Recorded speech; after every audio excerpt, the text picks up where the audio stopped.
Lauren, can you lead us in the Pledge of Allegiance, please?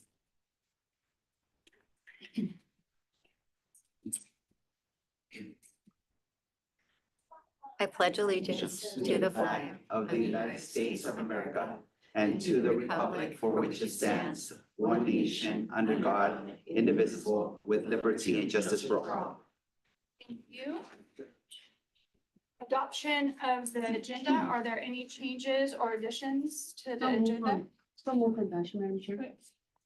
Excuse me, 1 minute. Yes. Yeah, I would like that we adjourn the meeting in the memory of Rose Felsetti. Rose, long time UC Santa Cruz, Santa Cruz Board of Education trustee who passed away this week. What was her last name? Rose Felsetti, Felsetti. She was active in both CFBA and CCPE as well. Thank you. Are there any other changes or additions to the minutes? Okay, can I get a move to approve with the change? Second. And she already Sandra- moved. Yeah, she already Sandra moved. knows. Okay, and second, all in favor, say aye. Aye. Any opposed? Okay, motion passes. Okay, sorry. Communications, do we have any correspondence? Not for this meeting, but we do have some correspondence that we received for the county committee. What I intend to do is forward that correspondence to you so that you have time to read it prior to Monday's county committee meeting. But for this meeting, no correspondence. All right, thank you. Are there any oral comments from the public for items that are not on today's agenda? All right, seeing none. Consent agenda. Are there any questions or can I get a move to approve? Move to approve. Second. Been moved and seconded. All in favor, say aye. Aye. Aye. Any opposed? Seeing none, motion passes. Good stuff. New business action items, 6.1, Monterey County School Boards Association, MCSBA, seeks recommendations for new organizations to be considered for the 2026 MCSBA Excellence in Education Award, page 27. Mary. Well, I think everybody's probably pretty familiar with this because we do it every year. So this year, there's a list of nominees from the past, and there's I guess you'd say a process of how we go through it each year. The school districts review the previous nominees and recommend any new nominees that they would like to add to the existing list. We always compile our list, I think, at our November meeting, and I think we bring it back for approval in December and select our 3 top nominees. So that's what we're doing today. Today, we're just strictly asking if you have any new nominees to add to the existing list for the Excellence Award, which will be presented, if you decide in April. So if you have an organization you'd like to throw out on the table, and there is the criteria listed here that they have to meet in order to be listed. Is there Do you anyone? have any questions about the criteria or the process? Or do you have a nominee that you'd like to elect? Is there a deadline for nomination? Well, today is the day for you to add to the list. And at the December meeting, we will go through that list and vote for our top 3. That then is sent on to the committee for final approval, and then the award will be presented in April to whoever they decide is the winner. So I would like to nominate Helping One Woman. It's helping One woman. one woman? The only thing is you have to look at the criteria. Yeah. So it has to be for students. Okay, Yeah, so sorry. that's fine. That's a great organization. Yeah, I don't think it would fit the criteria based on what we have here. I agree with you. Maybe. Anybody else? If not, we will bring the list back in December and go from there. All right, thank you. Thanks. All right, moving on, thank you, Mary, to 6.2, retroactive approval of the Monterey County Board of Education's nomination of Roger Snyder as California School Boards Association Vice President, page 43 in the agenda. John? Yeah, as we discussed last meeting, there is, CSBA has an executive committee. Dr. Betty Lusk is the current president, will be president for a couple of weeks. The individual for president-elect who will move up has already been determined. The individual for president-elect has always been determined, so there will be a vote amongst the CSBA delegates at their delegate assembly meeting in December on who will be the vice president. At our last board meeting, I shared with everyone that Roger Snyder from up in Santa Cruz wanted to run and was looking for a letter of recommendation. And by the pleasure of the board, we agreed to get that letter in before the deadline. And so this is the official action to approve that letter. So my recommendation is that Monterey County Board of Education retroactively approves the nomination of Roger Snyder as California School Board Association Vice President in the upcoming election as determined unanimously at the October 15th, 2026 County Board meeting. Can I get a second? Second on that. Okay, all in favor, say aye. Aye. Any opposed? Okay, motion passes. Thank you, John. Item 6.3, CSBA Coast to Coast Federal Advocacy Trip, Washington, DC, April 13th through 15th, 2026. This is on page 47 in your agenda. Dr. Gus. Yes, what you have before you today is a request from board member Virginia H. Mendoza to attend the Coast to Coast trip. And as per our board policy, these types of trips need to be approved by the full board. And you have in your packet the detailed information of the trip and the estimated costs. Any questions or comments? Move to approve? Second approved. Any discussion? All in favor, say aye. Aye. Any Aye. opposed? All right, seeing none, motion passes. And go, maybe open.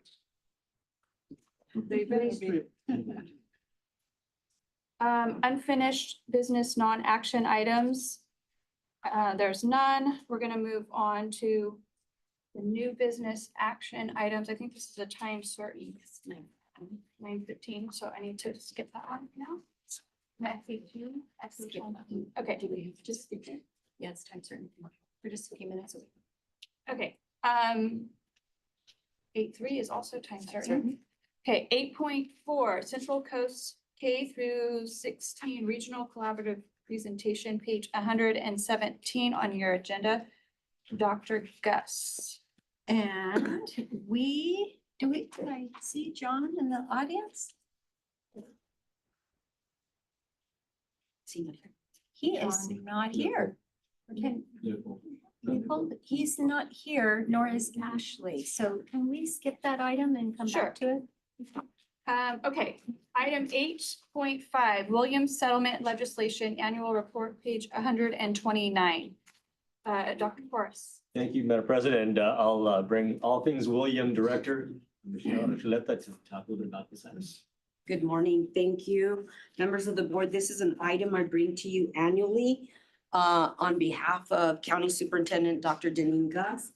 The legislation requires that we go to the schools that have been designated Williams schools to ensure sufficiency of instructional materials, also to ensure that their facilities are in good repair and that students are being taught by teachers that are certificated or qualified to work with them.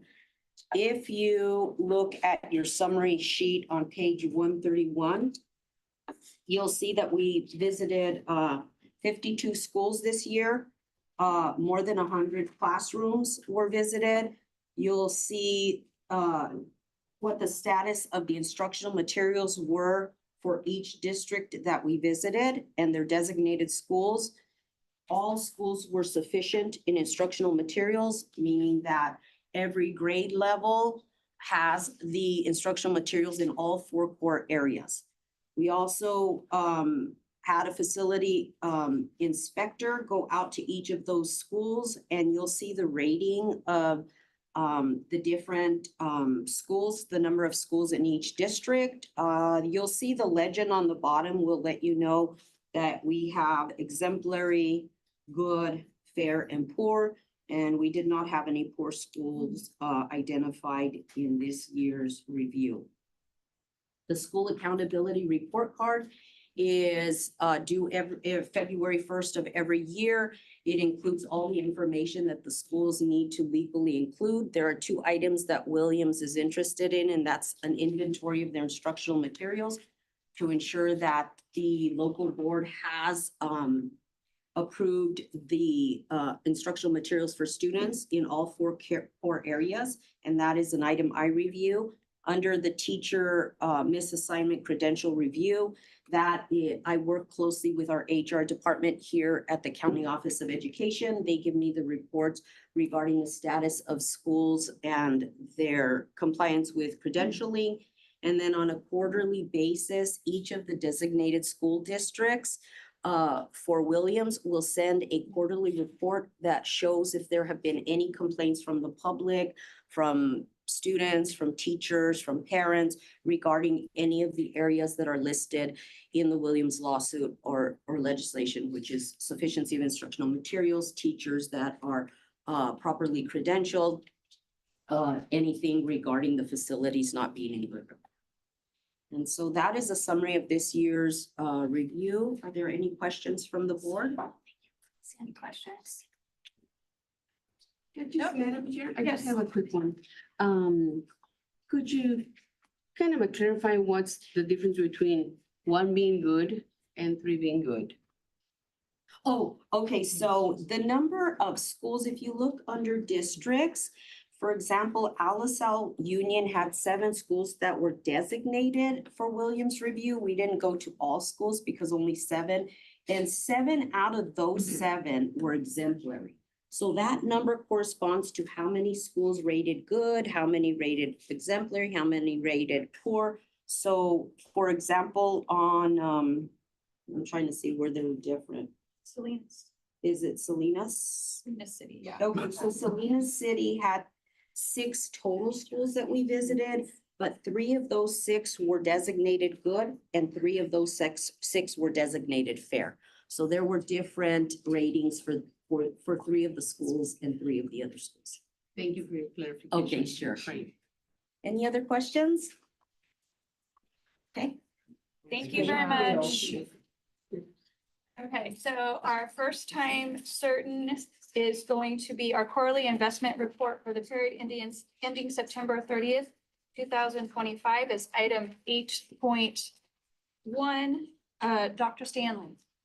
Thank you very much. And I would like to introduce to you Jake and also Lupe, who's sitting in the audience to do the presentation there from the County Treasurer's Office to do the presentation for our quarterly investment report. Thank you for being here. Yes, thank you for having us. For those of you that don't know me, my name is Jake Stroud. I'm the Assistant Treasurer Tax Collector for the county. And I am here to present an update on the current market outlook and our investment portfolio during our most recent quarter that ended in September. So I'll jump right in. We're going to follow a pretty typical theme for those of you that have heard me speak before, but starting with market themes, the cooling labor market continues to be a persistent theme that we are seeing. There's essentially a freeze with a lot of employers out there, kind of a no hire, no fire approach. There was some recent a spike in inflation, maybe a blip that I'll talk a little bit more about the Fed's perspective on that. The tariff drama that we've been talking about has lessened a bit, but there is still uncertainty and there is some flow of the tariffs into inflation and pricing that we'll also look at closer in subsequent slides. The Fed did cut rates for the first time in 2025 in September, and actually did again in October. So the current rate as of right now is 3.75% to 4%. And really during the quarter, we saw lower yields across the curve, particularly on the front end, due to that Federal Reserve rate cut. So we're going to look a little bit closer at some of the trends, starting with inflation. And inflation did rise across all major categories in August, the most recent report as of the compilation of this report, up 2.92% year over year. And you can see that it's broad-based. So all four colors represented there: services, goods, food, and energy, all contributing positively to inflation. And the Fed does view this spike as temporary and more goods driven. But as we've talked about, quarter over quarter, they continue to eye the services to determine whether the rate cut cycle should continue. So we are going to look at the cooling labor market now. And on the left is a graph I've shown before, but you can see kind of the convergence here. For the first time, unemployed workers do exceed the number of job openings. You can see how wide that was on the contrary, with job openings far exceeding unemployed workers for quite some time. And then also looking at the right, the bar graphs, pretty stark contrast if you look at the most recent 3 or 4 quarters represented there compared to previous job growth. And I want to point out that the 29,000 represented by the kind of bar in the blue on the upper right is a critical number, because it's well below what economists consider to be a break-even level, which is actually more like 75,000 to 100,000 jobs per month for steady unemployment. So more indicators of the cooling labor market, and we're going to look at the Fed's job to try to balance inflation and labor, as we've been talking about. So on the left here is a bit longer, both in the past and in the future, look at inflation. And you can see that, like I said, they do anticipate it to be temporary and then to start to decline back in the projection represented in the blue shade with the light blue dotted line. On the right, we are looking at different sectors and their positive and negative contributions to net job growth. And moving on from there, there's our 29,000 figure again that I highlighted on the last page. So we're going to look at another picture of the Fed's dot plot, which I know you all are familiar with seeing, but some slight changes here to point out. First of all, the Fed is divided. You can see about half of the Fed at this time was anticipating no additional cuts in 2025, and about half were anticipating 2 additional cuts in 2025, with one kind of outlier there in the dot on the far bottom left below 3%. But we, of course, have the benefit of time that we have seen one cut in October since this. But just to point out that there's still some uncertainty there. Another thing to point out is that the lower median, if you look at the gray line, that was the June median of where the Fed felt like rates should be. And you can see the median represented by the blue line does show a lower rate environment anticipated by the Fed on this dot plot. So let's take a look at our Treasury curve and how that responded. As I mentioned before, yields did decline across maturities based on the rate cut expectations. And the short end, of course, moved the most sharply.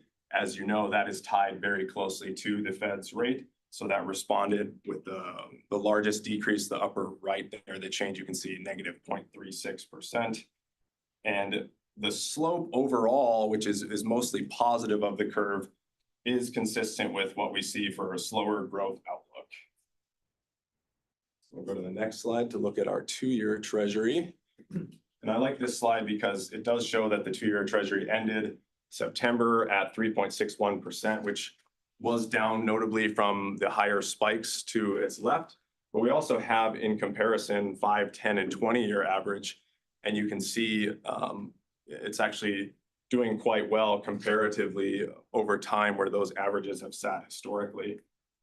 And another thing to point out here is that kind of our laddering strategy that I've talked a little bit about, as maturities come in and we reinvest, this is beneficial for that. We're able to continue capturing yield and mitigating risk.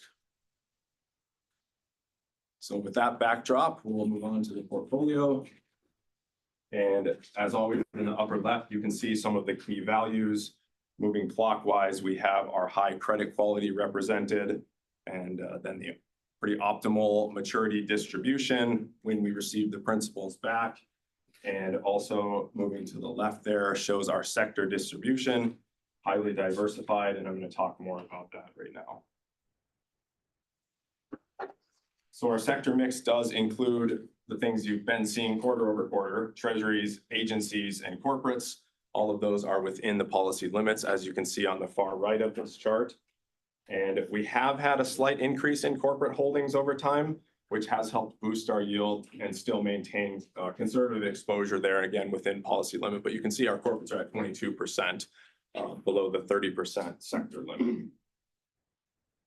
And I'll move on to the next slide. And this shows a similar picture, but over time. So you can see the growth of the corporates that I just referenced in the darker yellow over time. We have expanded that allocation, and it has helped capture more yield without compromising safety. We also have been reinvesting some of our commercial paper, which are shorter term investments, into longer treasuries. Again, given the rate cutting environment, that helps us lock in longer rate and balance our duration rather than having too many short-term securities. Other points I wanted to make here. I think I'll move on to the portfolio issuer distribution. And this continues to be important to us. Again, diversification is one of our key features that we follow, and it really, this shows the limit of exposure to any particular issuer. And actually, United States Treasuries are the only ones that are above 10%. So we feel very confident about that. You will recognize a lot of the names on this list. We have some top tier global banks like JP Morgan, Citi, Bank of America, and then a lot of the blue chip issuers that I've mentioned before, common names that you're used to seeing. And my last kind of major slide here is our characteristics and earnings. You can see on the far right, the earnings for the quarter were $32.5 million in interest. For the rolling year, $133.6 million. That's the total of the past 4 quarters. And our duration is right where we want it, given the environment, and it's within policy limits. And we remain consistently compliant and earning good earnings on the portfolio. And the next slide does show our certificate of compliance, that our investment advisor certified that our accounts are all in line with our policy and state code. And we have a lot of confidence in that. And this is our normal disclaimer. And I'm here for any questions you might have.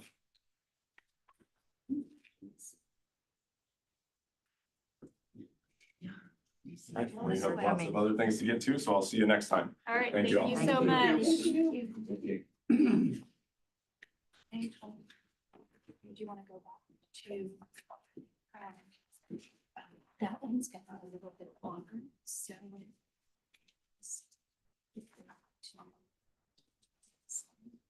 Okay. 8.7, submission of the Navigator Schools countywide charter petition, Monterey County Prep Charter Petition, page 143 in your agenda. It's Dr. Forrest.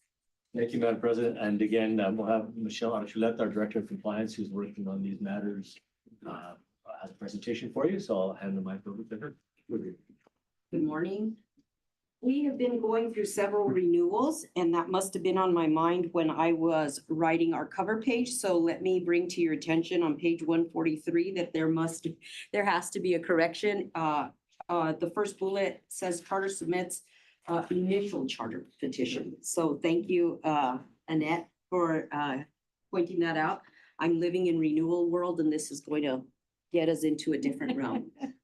Okay, so on October 27th, Navigator Schools formally submitted a countywide charter entitled Monterey County Prep, a Navigator School. They are submitting it's an initial charter countywide petition. It's something that some of the board members that are new to our board have not experienced. We've experienced plenty of renewals, but now this will be a new petition review, and it will have new laws. They are requesting, Navigator is requesting that their charter petition be effective July 1st, 2026 for a 5-year period through June 30th, 2031. I want to bring to your attention just the timeline that we will be following. per the law with the Navigator review. So the Navigator School formally submitted their countywide charter petition to me on October 27th. On November 12th, the board will get, I don't want to scare you, but I'm visually going to show you that this is what you will receive. I know that many of you want to look at an electronic version, so they have submitted that also. The charter petition will review what their promise is in terms of educational programs for Monterey County. You will be guided through the process. I won't go into detail today because staff and legal counsel, we're already working on the review per legal guidelines. But on December 17th, we will be having the public hearing for Navigator. So at that meeting, we will have any person or organization that wants to come and show their level of support or opposition to the Navigator Charter countywide petition. On January 14th, the county board will make their determination. We will have had a breakdown of all the components, the legal components that will be shared with you. At the December 17th public hearing, after discussing with Dr. Gus and Dr. Porras, we'll see if I give you a little summary of what the breakdown is in terms of what we should be looking at. But I think it's important to share with you today what the definition of a countywide charter is. So a countywide charter school is a school operating at one or more sites within the geographic boundaries of the county and provides instructional services that are not generally provided by a county office of education. So many charters go to a district, and the presumption is that they are going to do something different than would otherwise be offered at that district. A countywide wants to be able to serve all students within the county and adjacent counties, and that they are proposing that they can offer a program different than what the county office could provide. Okay, so just kind of digest that. I will be bringing more information to you. It was just important today that you see the legal timeline. What we do not have in here, what I did not put in here, is that 15 days prior to your decision, so 15 days prior to January 14th, 2026, we have to submit the staff report of findings. The decision will be at the pleasure of the board. We will have provided all the legal requirements and review. You will also be submitting to staff and to Dr. Gus and Dr. Porras any questions that you might have during the review. All of our departments will be reviewing the sections that pertain to them. Business office will be reviewing the viability of all the financial documents that are submitted. Special education will be reviewing their special education section.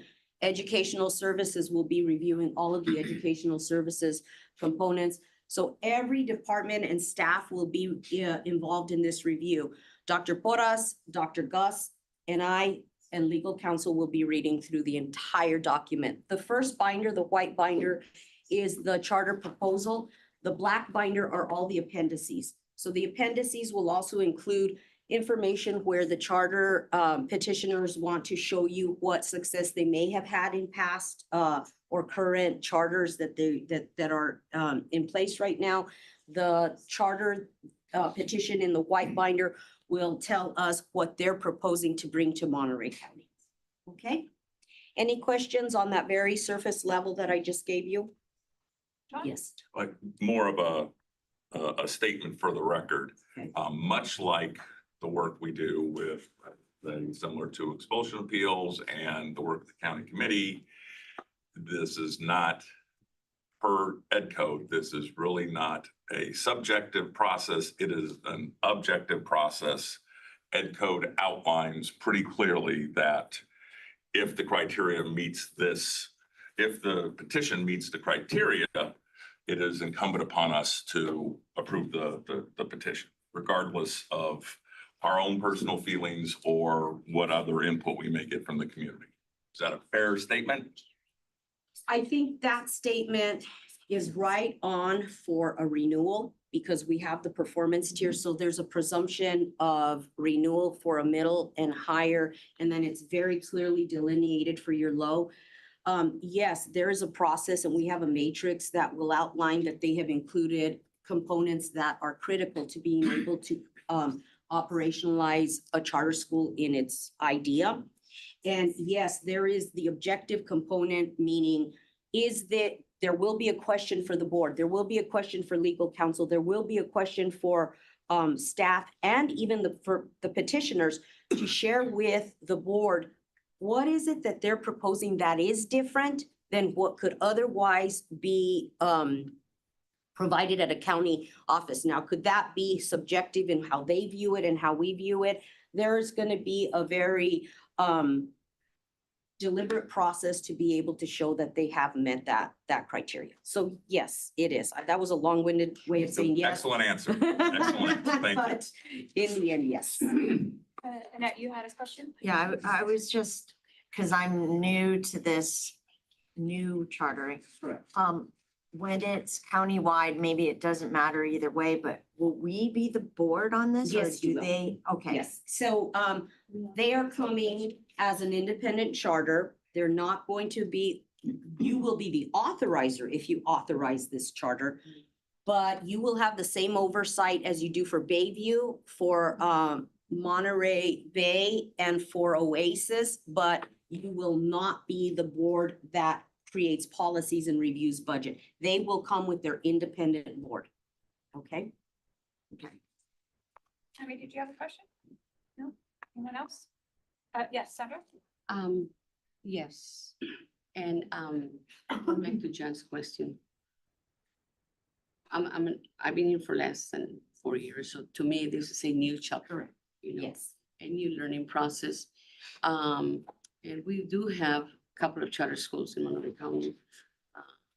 And one is not really working like this, I would like to, but I just want to see that in this petition, you know, whatever they're offering to bring to MCOE is equity across the board in an alliance with the state. And with that in mind, I said settle. Any more questions? All right, thank you Okay, very thank you. much. Thank you, Michelle. Okay. Public comment. Yes, it's an item on the agenda. Oh, did I miss it? Wait, what? I'm sorry, what? There might be public comment On this item. Oh, is there any public comment? Sorry. Thank you, John, Well, keeping me on track. Good morning, board. My name is PK Diffenbaugh, Superintendent, MQSD. As you consider countywide charters, I think it's important that you look at the demographics of the students that they charters serve. This board has approved some charter schools or renewed some charter schools that do not reflect the demographics of the community in which they are operating.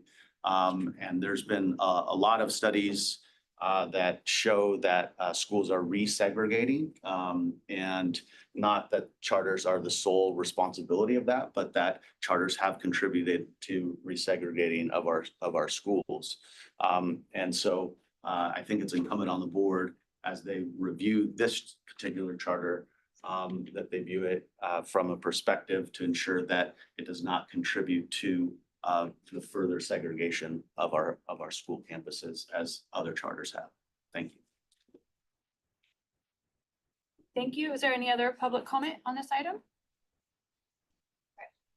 All right, thank you, John. We're gonna move on. I think it's our time certain. 8.2, which is the presentation of resolution number 252612, recognizing National Homeless Youth Awareness Month. Dr. Gus, you want me? Okay, here we go. National Homeless Youth Awareness Month resolution. It is our pleasure to recognize the Monterey Peninsula Unified School District McKinney-Vento team in honor of the National Homeless Youth Awareness Month. MPUSD is a leader in supporting students experiencing homelessness through a compassionate, whole child approach. Using a multi-tiered system of support, the district emphasizes early identification, connection to resources, and continuous academic and emotional support. By providing essentials like food, clothing, and transportation, MPUSD helps students stay engaged and connected to school. Here today with us is PK Diffenbaugh, District Superintendent, Donnie Everett, Assistant Superintendent, Multi-Tiered Systems of Support, Deborah Ogario, McKinney-Vento Liaison, Erica Parker, Housing Specialist, Aaron Wood, Director, MTSS. Thank you for being here today and for positively impacting the lives of our most vulnerable youth. On behalf of the Monterey County Board, we extend our sincere appreciation to the Monterey Peninsula Unified School District for its dedication to serving and supporting all students with dignity, compassion, and care. Additionally, we have Dr. Donna Smith, MCOE Director of Program Integration and Support and Coordinator of Homeless Children and Youth Services here with us. And can I ask you all to come on up, please?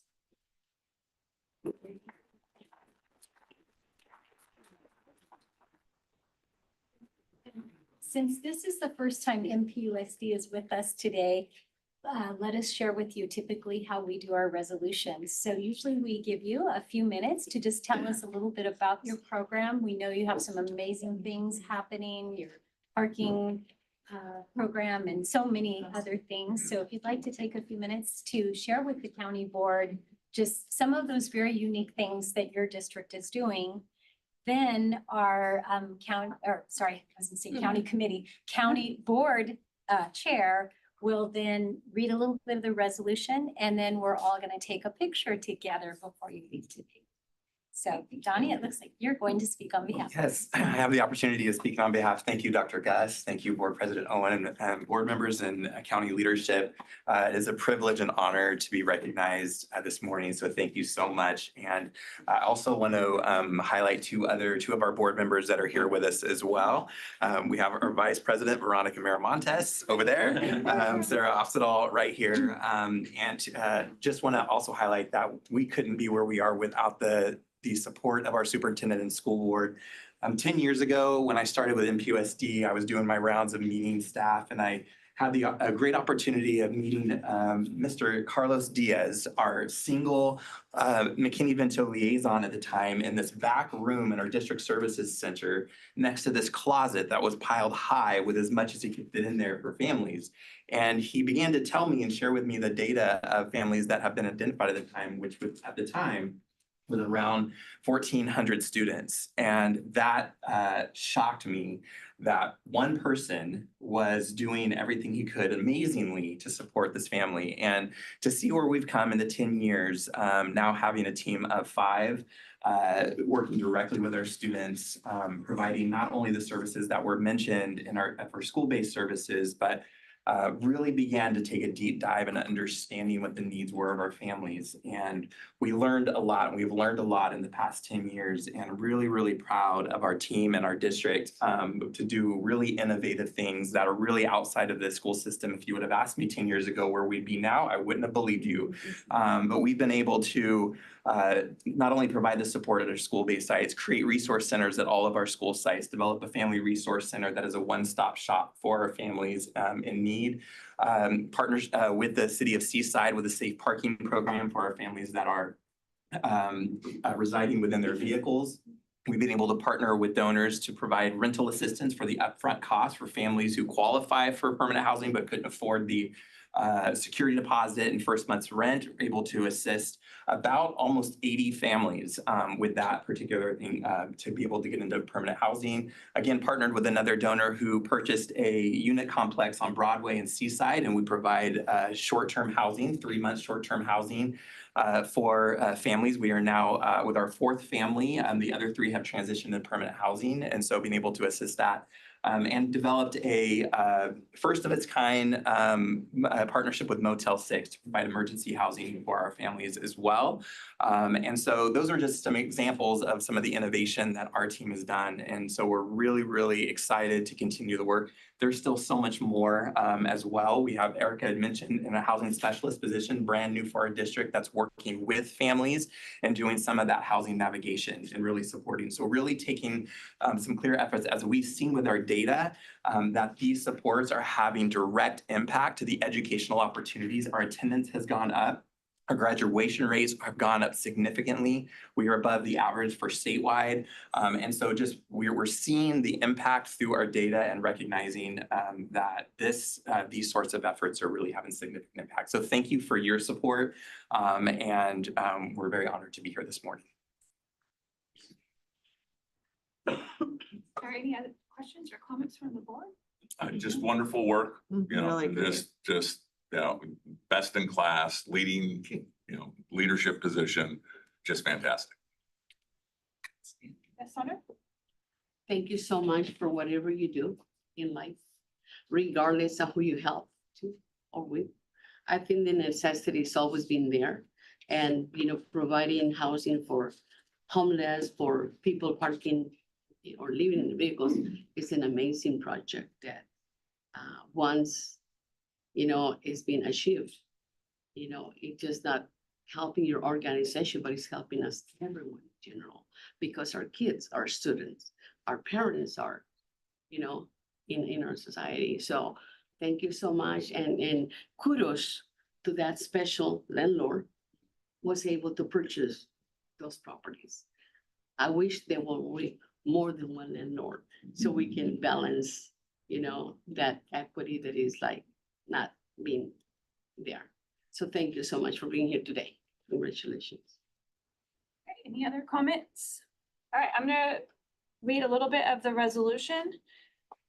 Resolution number 252612, recognizing National Homeless Youth Awareness Month. Whereas on July 11th, 2007, the United States Congress designated November as National Homeless Youth Awareness Month, calling attention to the urgent reality that hundreds of thousands of families across the nation experience homelessness each year, with more than 1.6 million children and youth impacted annually. And whereas the McKinney-Vento Homeless Assistance Act defines homeless children and youth as those who lack a fixed, regular, and adequate nighttime residence, including those who are doubled up with other families due to economic hardship, or who are living in cars, parks, shelters, abandoned buildings, substandard housing, or transitional programs.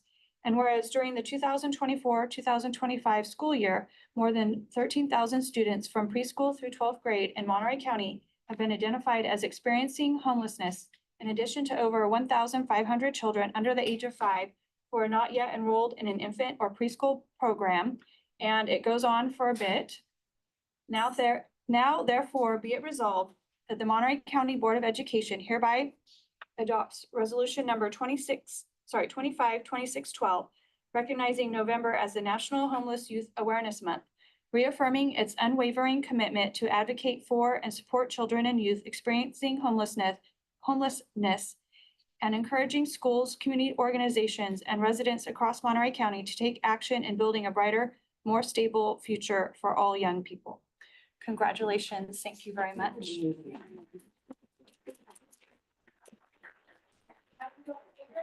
Take a photo.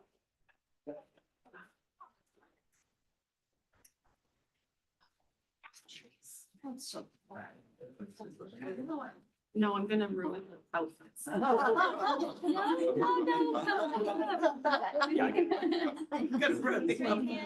Would be happy to take a photo.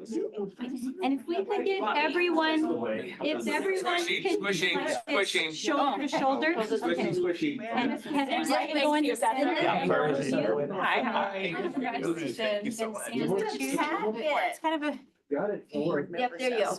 Oh, that, I'm actually gonna take some video. Virginia, you wanna come on this side? Which side do you want, Virginia? Which is? Let's start on this side over here, yes. I'll do that right over your hand. Squeeze in just a little bit, Ralph. Got it. Okay, perfect. Look here, ready, 1, 2, 3. Okay. All right, stay there. I'll go this way. Okay. Sorry. A little bit here. I have a different lens. Okay, here we go. All the way to the wall. Here we go. Ready? 1, 2, 3. 1, 2, 3. 1, 2, 3. Thank you. You. And before everybody sits down, I just have to add, this amazing team, not only are they doing such great things for all of their students who have housing insecurity, this was the team that during COVID, when the state called and said, we're giving you COVID tests, masks, all these things. And by the way, we want you to get it out to all the students before they return from the winter break. And all the kids were already on winter break. And we had to notify all the districts, like, you have all these COVID tests that the state wants you to get out. I know you probably don't have any staff members even in district, but hey, can you come and pick them up or we'll deliver them to you? This is important to know. These two right here. We have no staff because everybody's on vacation. These two meet us with the truck and literally we're all dolling in boxes and boxes of COVID tests during the winter holiday. No other district did that. They all said, we'll pick them up when we can. And you know, they were great about picking them up, but these guys were like, no, we know we need to get them out to all the families right away. We'll meet you there. I don't think I've ever seen a superintendent dolly in there. But my friend, right there beside you. How you go about it? Congratulations, congratulations. It's about being creative. So much. They are amazing. Congratulations. My pleasure. Yeah. Is that your dog? Absolutely. I'm sorry to hear that. Congratulations. Thank you so much for all the hard work. Thank you. I was just there and I didn't want to leave it. Welcome, much deserved, much deserved.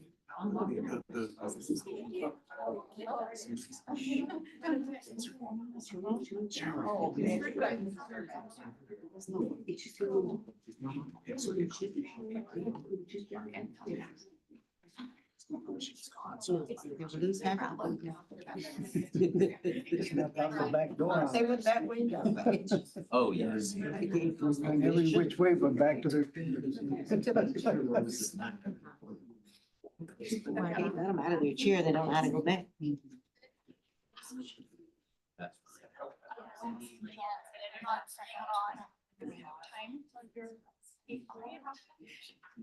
Because we have about 2 minutes before our next.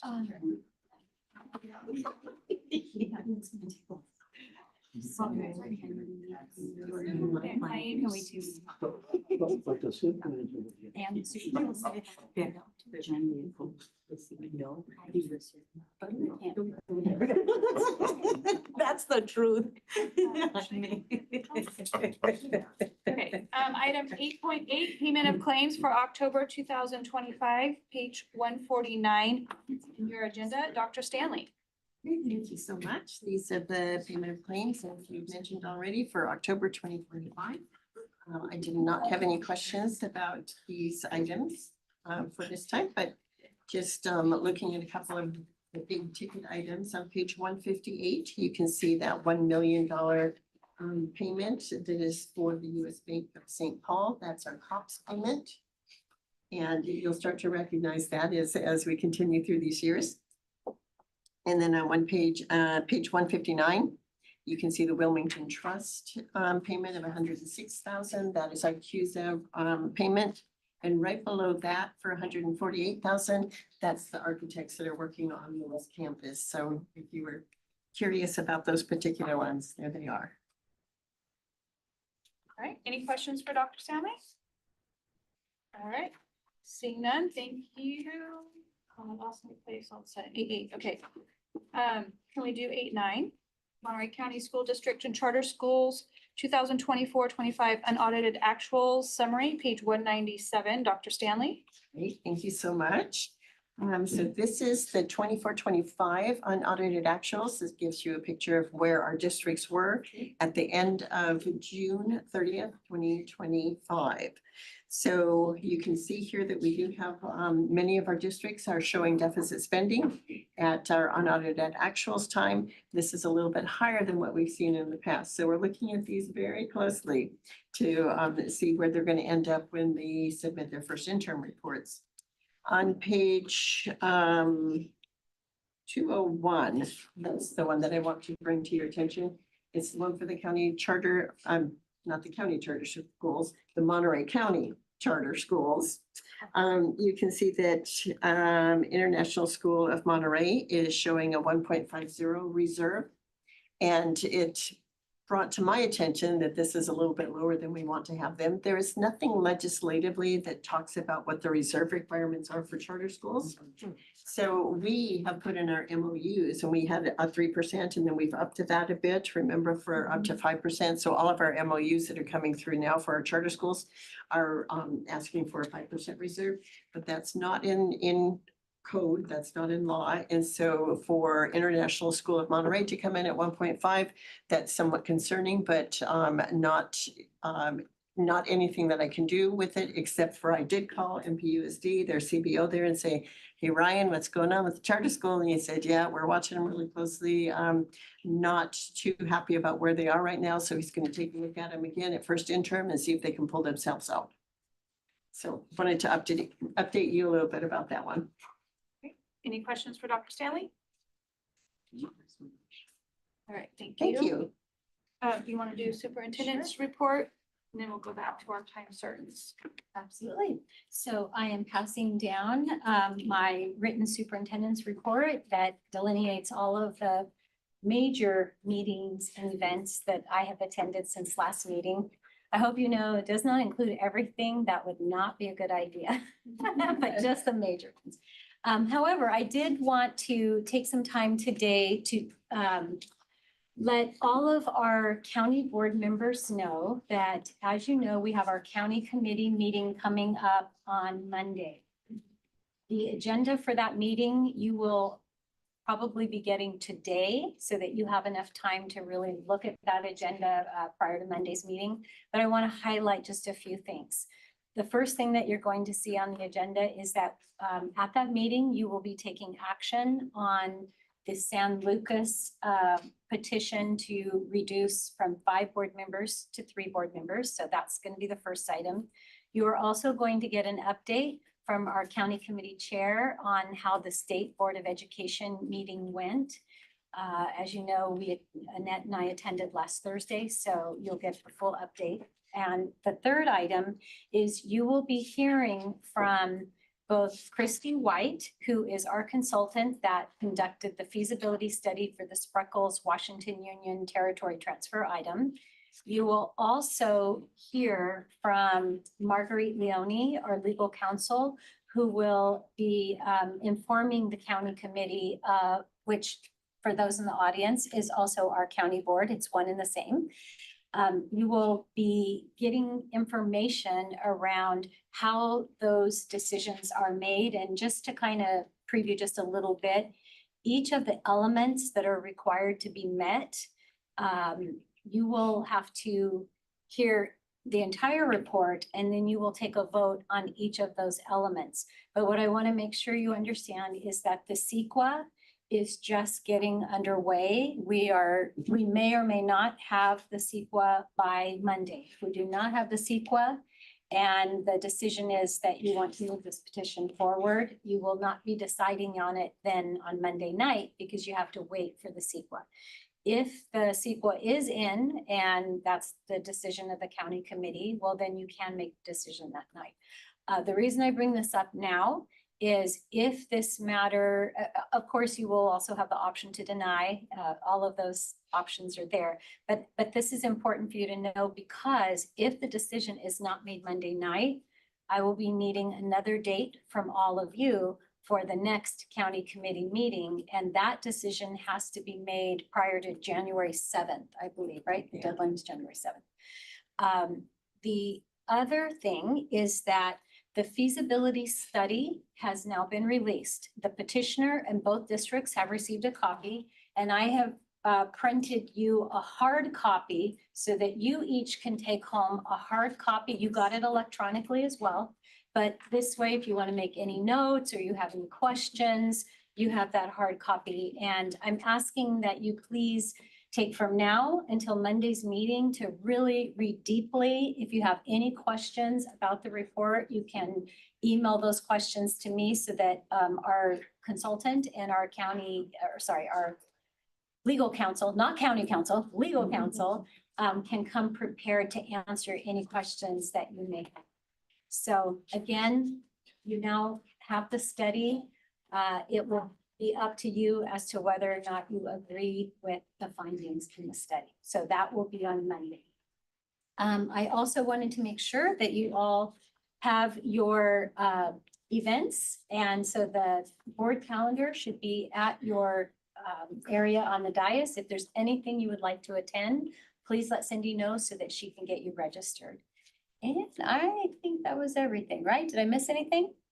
I just had a quick, just adding on now that everybody has the paper copy and we had received the electronic version. But for most of us on this board, we haven't been through this before. So the 9 criteria that you were talking about are delineated on page 7. Those are the 9 categories. And then there's an executive summary that is on page 8. And it talks about those different things. We're going to have to make decisions on each individual line item.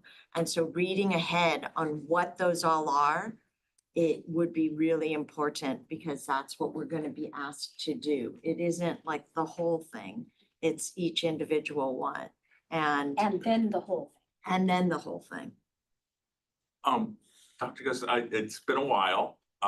So we will have Christy, does she present the entire report 1 through 9 first? Or does she present each ones individually as we take them individually? She presents the entire 1 through 9, and she has already given us her PowerPoint presentation. Okay. And then she will, in her presentation, she is going to speak to each of those 9 and why she, in her opinion, the criteria is met.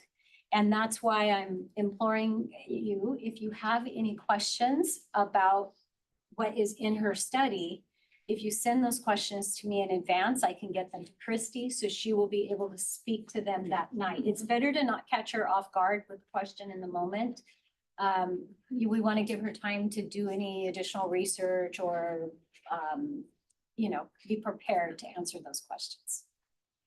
Did I answer your question, Joe? Yes. Madam Chair, just a light comment. Thank you so much, Dr. Gas, for providing this document. I think this is what I was expecting to see. So we can have, more hands-on even though, like we mentioned, we don't have this experience. I don't deal with this experience before. And I think this will be very helpful to guide us through. Thank you so much. Absolutely. And any questions about the process, even if the question's not about the feasibility study, but just the process, feel free to send those questions to me as well, because as you read through the study, things, might make you think of additional questions. And we're happy to get those answers to you. The other, there is another resource. If you'd like us to provide it, we can. Personally, I don't know that it's any more helpful than what you're going to hear from legal counsel, but if you want to see it, there is a handbook called the Organization Handbook on District Matters, and there is a specific chapter for territory transfers. So I'm happy to take that chapter out of the handbook. John and I presented that chapter to the Spreckles School Board because they were unaware of the process and asked us to come and make that presentation. So I'm happy to pull that chapter out of the handbook and also send that to you as well. Yep. I do have a copy of that. Excellent. Okay, we'll do so. In fact, we'll get it hard copy printed for you today before you leave. And maybe send it to all. Electronically as well. Yeah. Absolutely. All right. Thank you, Dr. Gus. Thank you. Okay, I think we are ready for our time certain It's item 8.3, Association of California County Boards of Education, ACCBE presentation. And it's on page 93 in your agenda. And we have Bina, I'm gonna Lefkowitz. She's the ACCBE president, and she will be making a virtual presentation to the County Board of Education. The purpose of the presentation is to thank Monterey County Board for being a founding member and to share the organization's accomplishments over the past year, as well as plans for 2026. And do we have her? We do. We have Adam in the back who is gonna get her. There she we is. go. Hi, Bina. Good morning. Good morning. How are you? Hope you all are well. Yeah. Thank you for having me. So good morning, trustees, Monterey County Board of Education and Superintendent and Board President. My name is Bina Lefkowitz, and as you noted, I'm the president of the Association of the California County Boards of Education, ACCBE. Also a trustee in Sacramento County. And next slide, please. So let's see. Next slide, Nikki, someone's running. Thank you. I wanted to start today by expressing our gratitude to your county board for being a founding member of this new statewide association and for your belief that county boards deserve a strong independent voice. Because of your commitment, 39 county boards representing 80% of all California students have come together to build something we hope is historic. Next slide, please. As noted, our purpose today is to thank you and to give you an update on what we've been up to and where we're going. Next slide, please. So as you can see, ACCBE is the only statewide organization solely dedicated to county boards of education. Our mission rests on 3 pillars: empowering county board trustees with the resources, training, and peer connections they need; innovating because our students need our help to improve systems that serve them; and advocating to ensure that county boards are represented in every major policy discussion that affects the students and schools we govern. Next slide, please.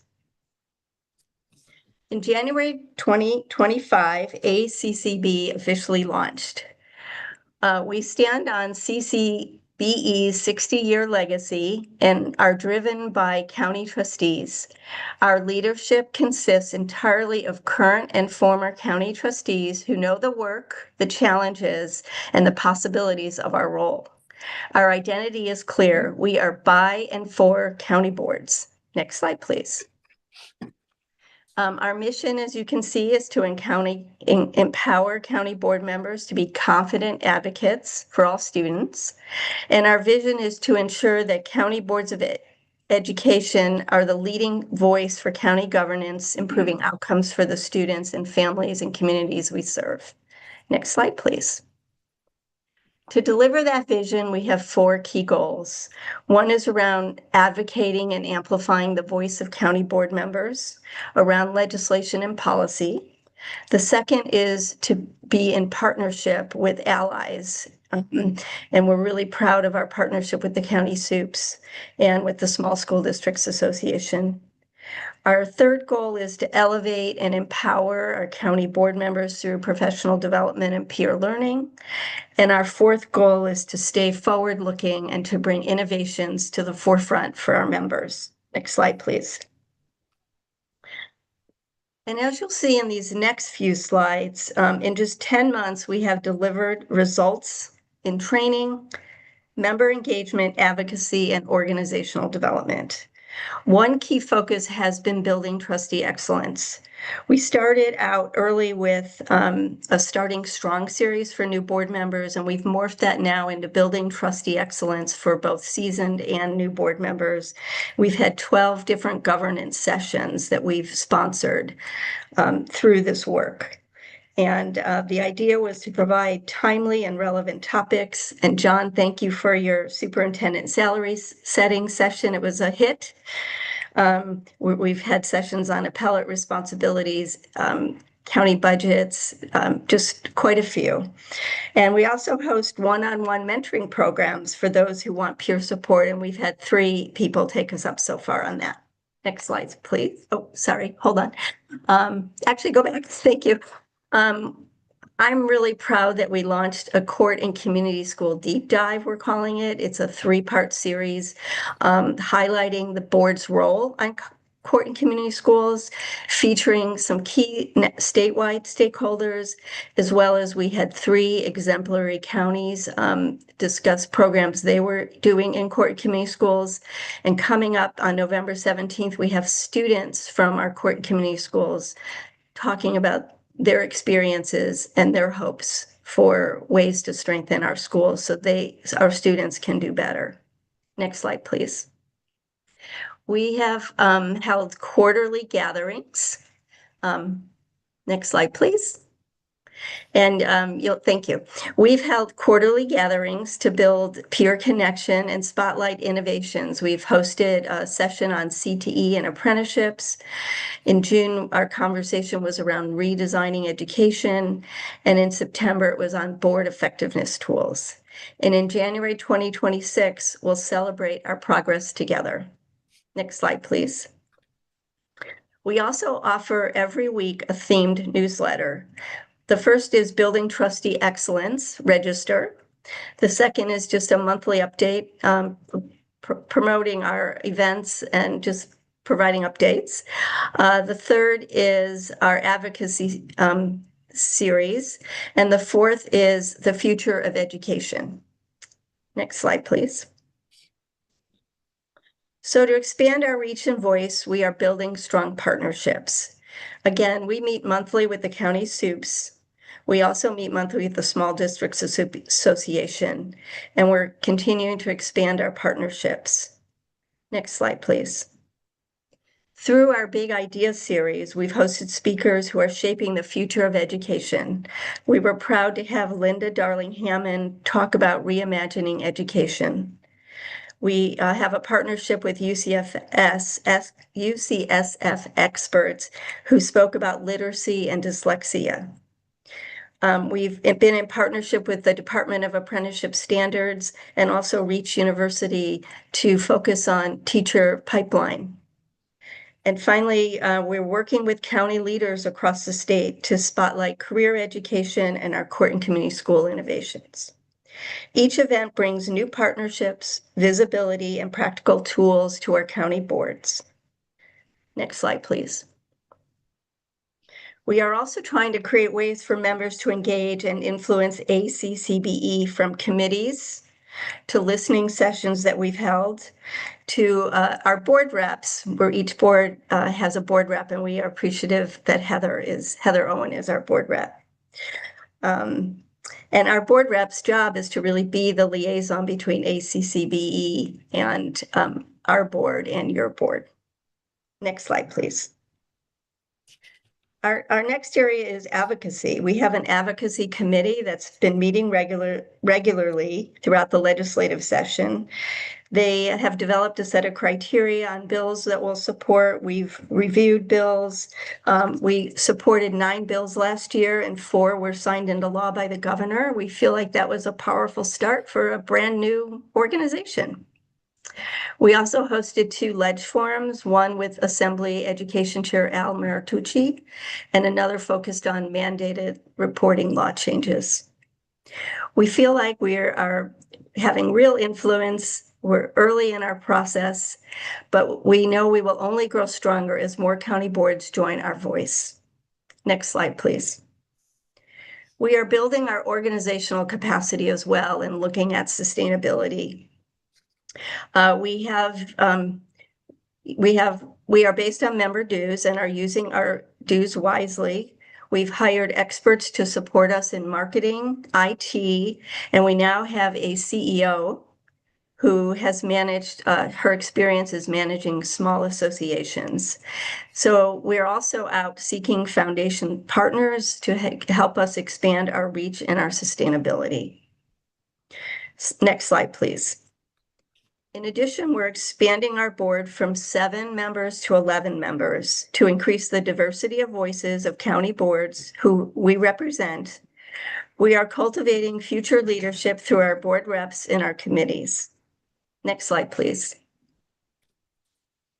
So looking ahead, our big steps include implementing the ideas that came from a summit we held, an in-person meeting with our board reps and our board.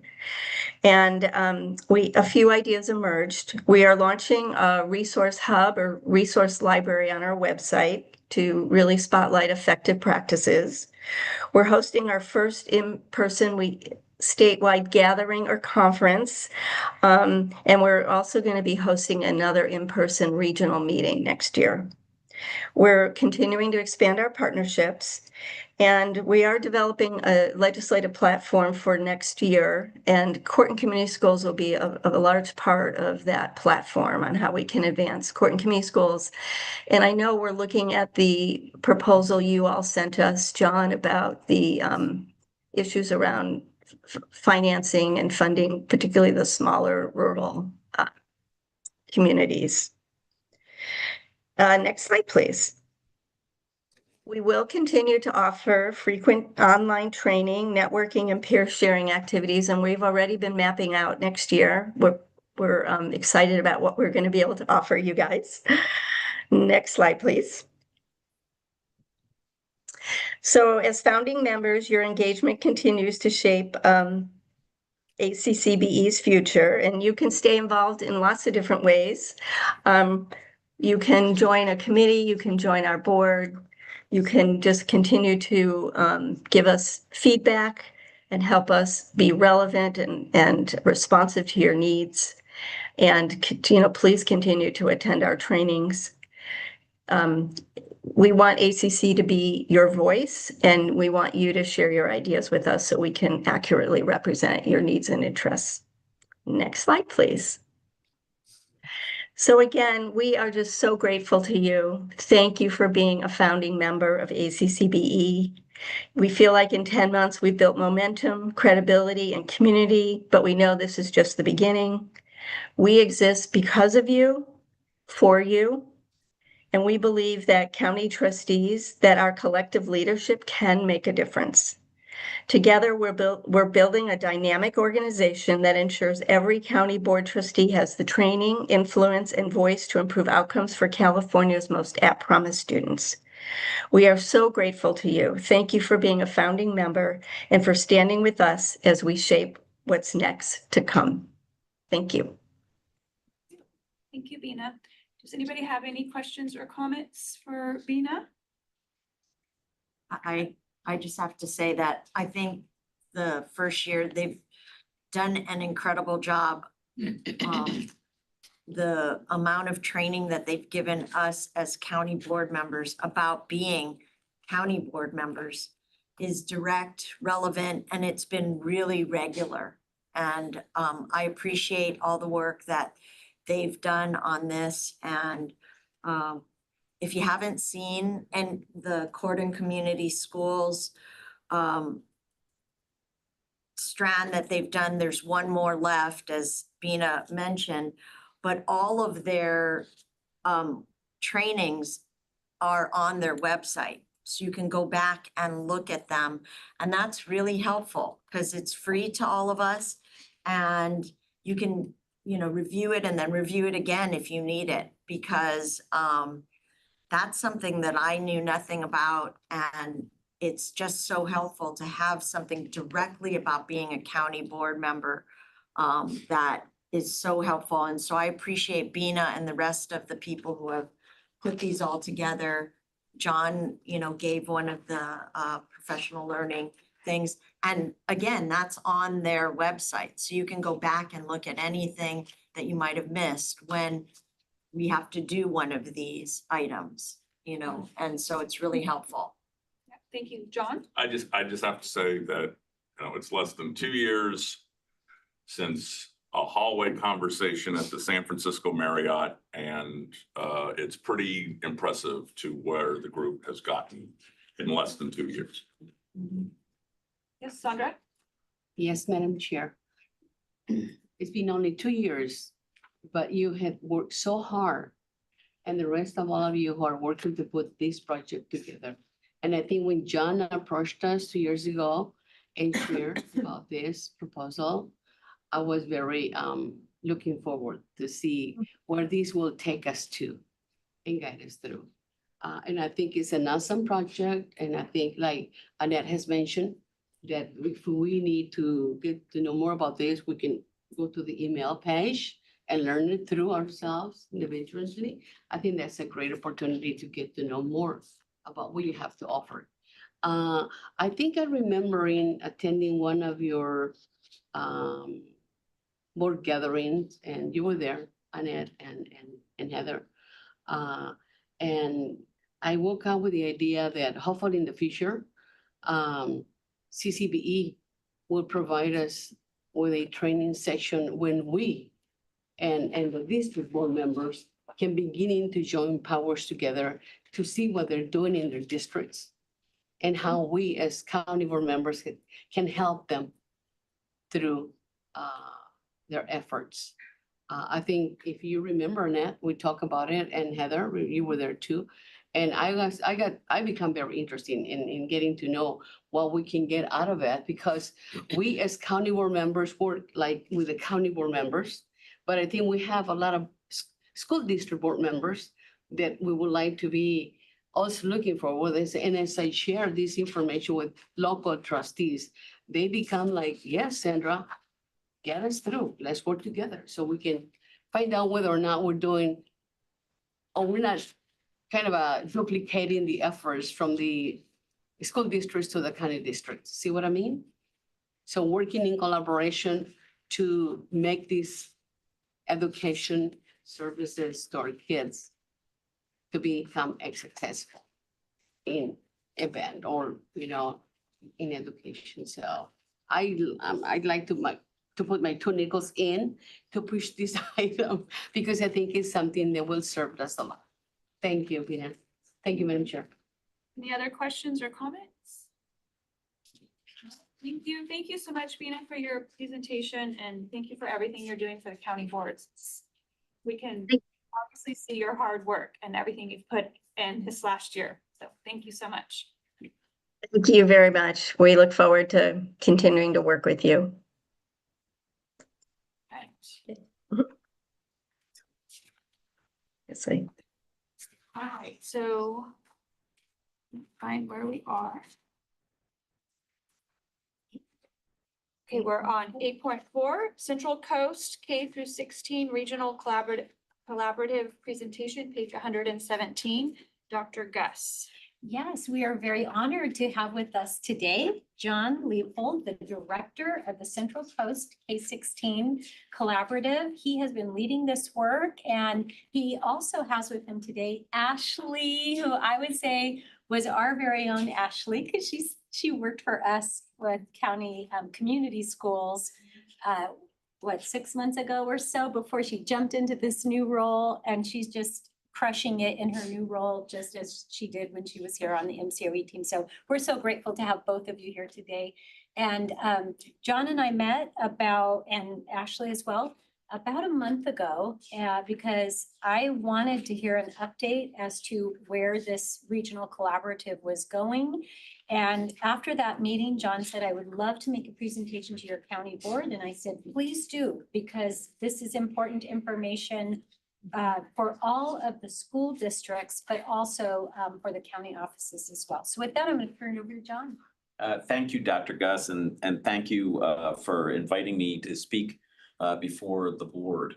I'm the director of the Central Coast K-16 Regional Collaborative, and let me just give you a brief history.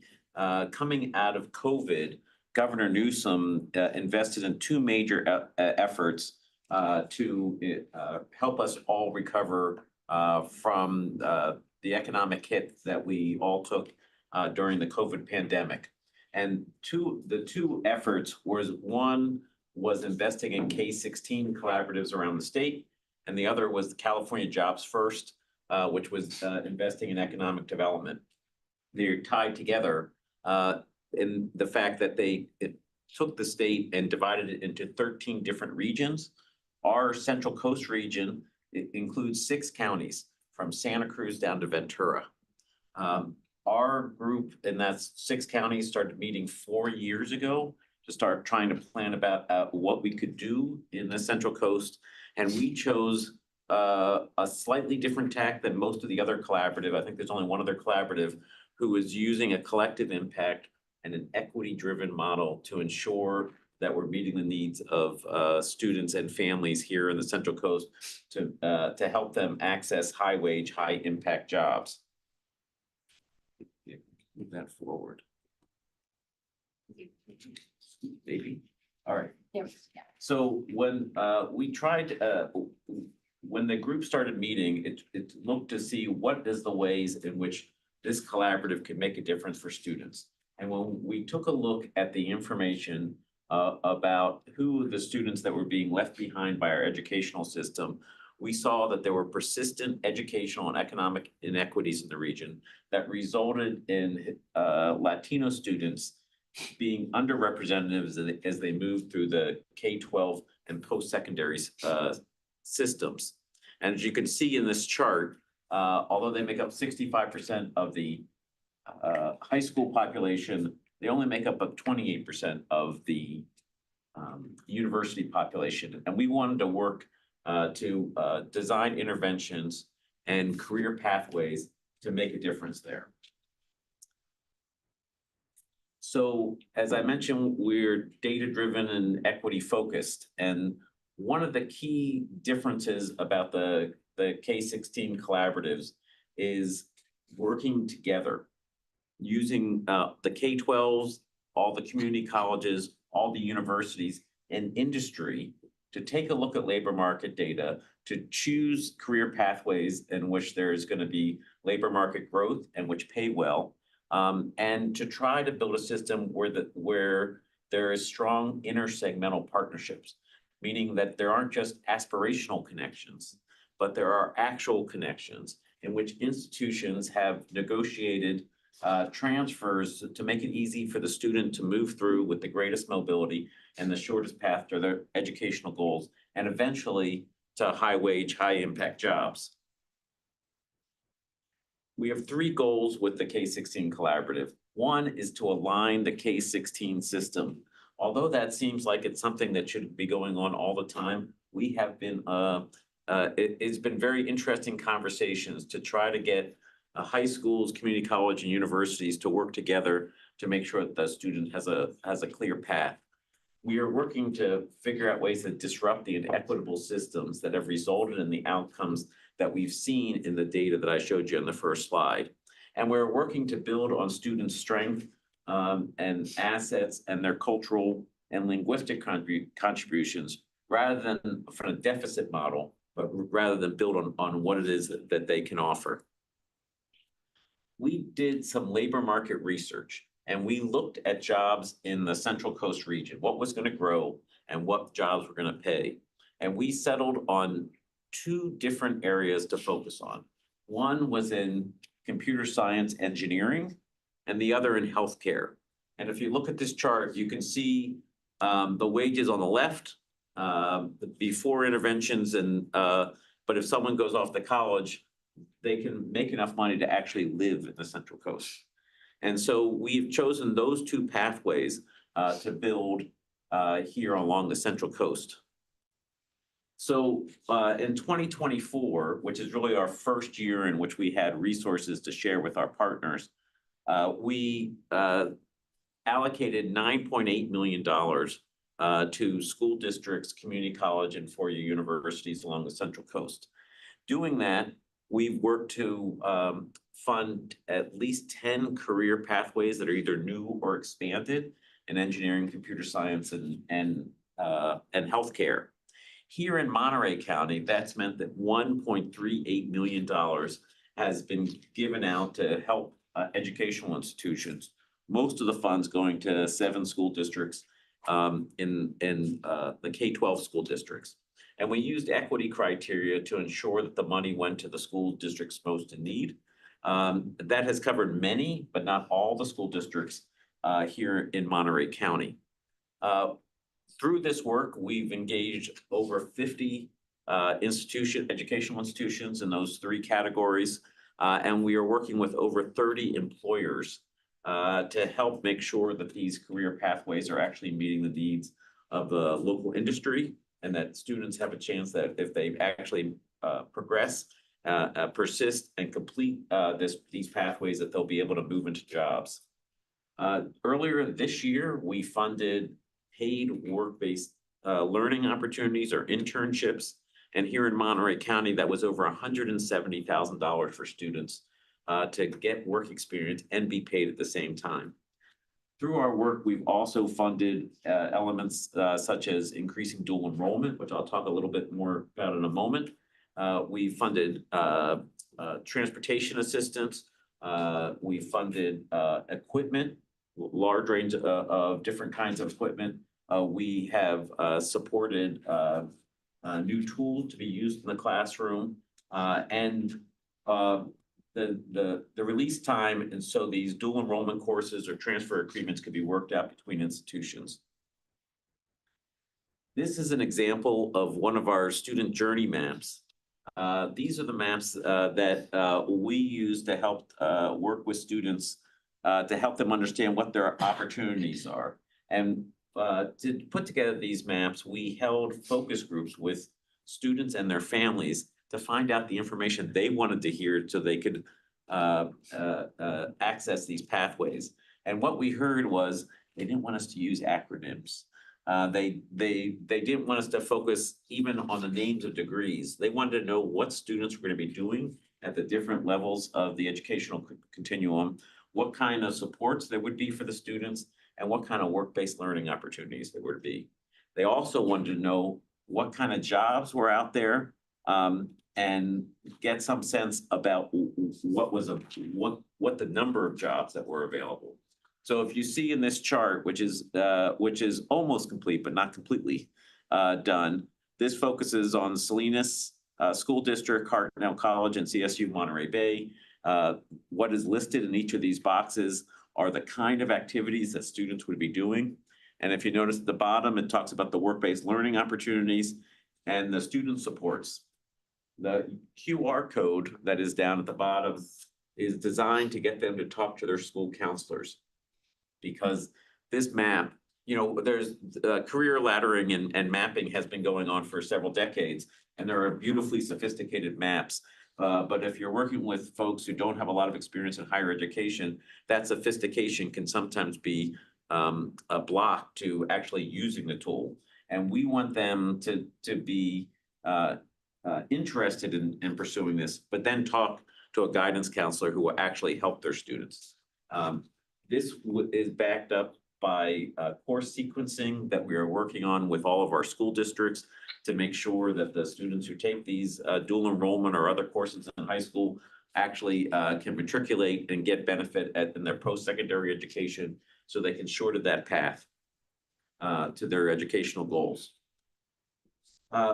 Lastly, we are looking at lots of data. We've completed 2 rounds of data collection with our participating school districts. What that really has helped us is develop a good baseline of where we're starting. It is in the next year in which we're going to start seeing whether our interventions are making a difference. We are looking at it on a high level, and then we are going to be instigating a number of data sharing pilots so we can get even greater student level data to be able to track which interventions are making the most difference. We've really seen, as we've spent these resources, that there is an unequal use of dual enrollment throughout the 6 counties. We think dual enrollment is strong because for students to be able to get their college credit while they're still in high school helps them, especially students in rural school districts. Data shows that if they can get those college credits, they're more likely to go on to post-secondary education. So we want dual enrollment to expand throughout the 6 counties. To do that, we are going to be launching an effort next year to spend $1 million on helping high school teachers get their single subject master's degree in English and math so they can teach these courses in their high school. They don't have to depend on someone from the community college coming. We're working with our community college partners. We're going to be doing it through an online course through CSU Channel Islands. And our hope is that we can train and get master's degree for 50 high school teachers in our region, which we think is a good start to being able to do that. We're going to be looking in our equity driven model to ensure that we help teachers in the school districts where there is the greatest need. But we hope to make a difference throughout the entire 6 counties. And we're going to be looking to partner with the Monterey County Office of Education to help inform teachers throughout the county. And we're going to, in these programs, we're going to be paying 3/4 or more of the tuition for these teachers to take these classes. It's modeled on a similar program that started in the Central Valley that was very successful. Lastly, we realize that schools are great connectors with families, but there are other trusted partners in communities that parents and families may be better prepared to hear from than teachers and administrators at school districts. And so we are looking to form community partnerships to ensure that people hear about these career pathways and know about the student supports and family supports that are out there. Here in Monterey County, we're looking to work with a group called Bright Futures. We're in negotiations with them, but we expect in the next year to roll out a number of activities for families so they can be aware of these opportunities that are offered in the school districts. So there's a lot going on, but I wanted to see if you had any questions. I also want to express my appreciation. As Dr. Gus mentioned, Ashley Selk, who's a former County Office of Education employee, has been critical as the coordinator of our 3 counties sub-region here in the north part of the region in Santa Cruz, Monterey, and San Benito. But we've also had active participation from Roberto Nunez here at the COE, Dr. Gus, who's been great about attending events and was at our recent convening in San Luis Obispo, and Dr. Porras, who has been active and involved through this K-16 collaborative process. So I want to express my appreciation to all of them and see whether you have any questions. Thank you. Are there any questions? Yes, Mary? First of all, thank you for an informative presentation. I learned a lot just now. Of the $1.38 million, you said most of that went to 7 school districts. What were those 7 school districts, and was it based on enrollment? Yeah, so I won't be able to get all the names of it, but I'm sure Ashley could answer that question. We'll get all 7. But we chose an allocation model that was equity driven, which means we chose to have a non-competitive process that emphasized collaboration instead of competition. And so in our formula, every school, eligible school got a certain base amount, and then they got an equity allotment based on the number of students and the percentage of students based on CalPADS data that had free or reduced lunch or were homeless or foster youth. And so that helped us decide on how much was available for each school district. And then we asked all of our partners to come in with their partners rather than saying to Monterey Peninsula Unified School District, just come in with your idea. We wanted them to come in with a community college and a 4-year university to ensure that we could have a full pathway effort. That's proven to be successful. Now let's see if I can get the 7 districts. I might have to phone a friend if that. I can help you out. Yeah, let's see how far I get. North Monterey County, Salinas, Aroma San Juan, South Monterey County, Gonzales, Soledad, and Monterey Peninsula Unified. Yes, Aroma San Juan is in San Benito Oh, County, sorry. but they're part of this pathway. I apologize. And my second question was, you said you'd be training about 50 teachers to do some additional duties. Is that additional duties in addition to what they're currently doing? And two, will they get an increased salary for those additional duties? Because teachers are already kind of overburdened. So if you start putting more and more and more on teachers without compensation, I assume we'll just, further erode the teachers in the classroom. So how do you compensate those teachers? Yeah, that's a great question, and I don't have a complete answer for you. Many school districts offer more pay to teachers who have master's degree in different subjects. And so each school district obviously has their own labor agreement, which we're not attempting to change. We are offering this opportunity for high school teachers to get their master's degree, that single subject master's degree in either math or English. That we think that will lead to both likely greater pay from their school district, but also greater opportunity because they could also teach courses at community college. We think this will benefit students and they'll see greater participation from students and obviously greater success with students. So the teachers still see it as an opportunity to further their own. Yeah, and we pay the vast majority of the cost. That's Central Valley did this over 3 rounds and got about 100 teachers. And what they found in doing it was when they offered it 100% that they paid for the tuition, that they didn't get as many teachers to complete it as when they required a small amount of money from them to get it done. Because when people have skin in the game, they tend to want to complete. So that's why we're going to pick up 75% or more of the cost, but we're asking the teachers. So over the coursework will take 18 to 24 months, depending on how much the teacher wants to take on. But it'll probably be around $4,500 over a 2-year period. Thank you. John, can I just add to that too? Typically, when a teacher adds that additional credential or degree, they also move over on the salary schedule. So because salary schedules for teachers, and you correct me, Colleen, if I'm wrong here, are tied to your units and your degrees.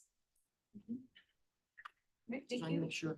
Yes, Sandra. Yes, I'd just like to thank you for your presentation. I think this is an amazing project.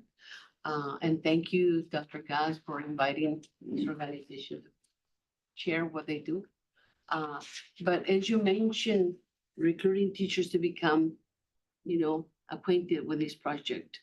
And is there any possibility in the future that you can also recruit the counselors as well, so that you can bring them on board? Because counselors deal on a daily basis with students, and they're also in charge of the 4-year master plan for every single student. So with that in mind, I think they should become aware of what you do as well.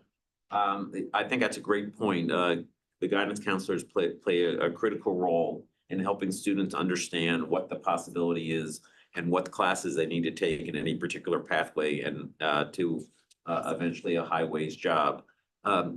When we have funded this through all these school districts, some are paying for counselors. We have one pathway in Santa Cruz that is mainly focused on counselors to make sure that the counselors from the K-12 community college and 4-year university are all talking the same language, so students get the same message as they move through the system. And so we hope to continue to get money from the state to continue to fund these programs, and we'll continue to do outreach and hopefully fund support for counselors who are critical to the system. And I thank you before that, because you also already are providing 3 1/4 of the tuition. So that's coming helpful to motivate our teachers to be part of this road and development project. Yeah, the state of California has invested a lot of money into dual enrollment, and it's been fascinating. Maybe you are all aware or better aware than I was when I started this about how uneven it is. We have some counties that have a great use of dual enrollment. And then we have some counties who have little use of dual enrollment. And some of that is Like in one school district, they had articulation agreements with their community college, which is effective if the student is gonna stay in that county. But we know that people move, and if you're doing something in high school and all you're getting is an articulation agreement with your local community college, when you move to a different county, you have to start all over again. And so we like the idea of college credit that can move with the student, instead of just having to be within that area. We've also had some conversations, and I'm imagine we're gonna have to do some work in some counties with labor unions who see this as some threat. We don't think it's a threat. We think it's a real benefit, and there's great things that come out of this, and having high school teachers who are better able to offer these courses in their high school will yield better results for the students. But as Dr. Gus pointed out, it helps you move on the salary schedule, and it also gives a teacher greater access to job opportunities and skills. So there is some work that we'll have to do there, but we think we can really make a difference with students in the Central Coast if we can get more dual enrollment happening in all of our high schools. Thank you, Mr. Leopold. That's all, Madam Chair. Thank you. Annette? I just wanted to say, wow, this is exciting. I read it, but I didn't know all the details until you spoke. And that's really neat. And I was wondering how our program with Gladio is working in, do you know about Gladio or? Yeah. I Okay. do. I don't know by that name. Oh. The meeting, the program that we shared with you. Oh, yeah, right. And it just, the Gladio, which hooks employers and pathways in our local area, it's only a Monterey County initiative, but at least so far. But this would just match so well with it because it actually links our actual employers with our students and how they can get there. Whether some of it is through higher education, but not all of it is. Sometimes you can get there through internships directly and all of that. And it just seems like it doesn't matter from my perspective whether someone goes to higher ed. I mean, it's great if they do, because I think it opens doors. But if you can't afford it or you want to get money immediately, the way of going directly to a job that is high paying in our local area was so exciting to our county board, which is why we funded that program. This sounds like it would be very synergistic to work together with it. Exciting. Yeah, one of the things that we wanted to make sure in our pathways is that if students choose, they can move on to a 4-year degree. Sure. We aren't saying everybody has to, people choose differently. We wanted to make sure there were off ramps to living wage jobs, basically. And so some of those, you can take a certificate course at community college and move into a high wage job.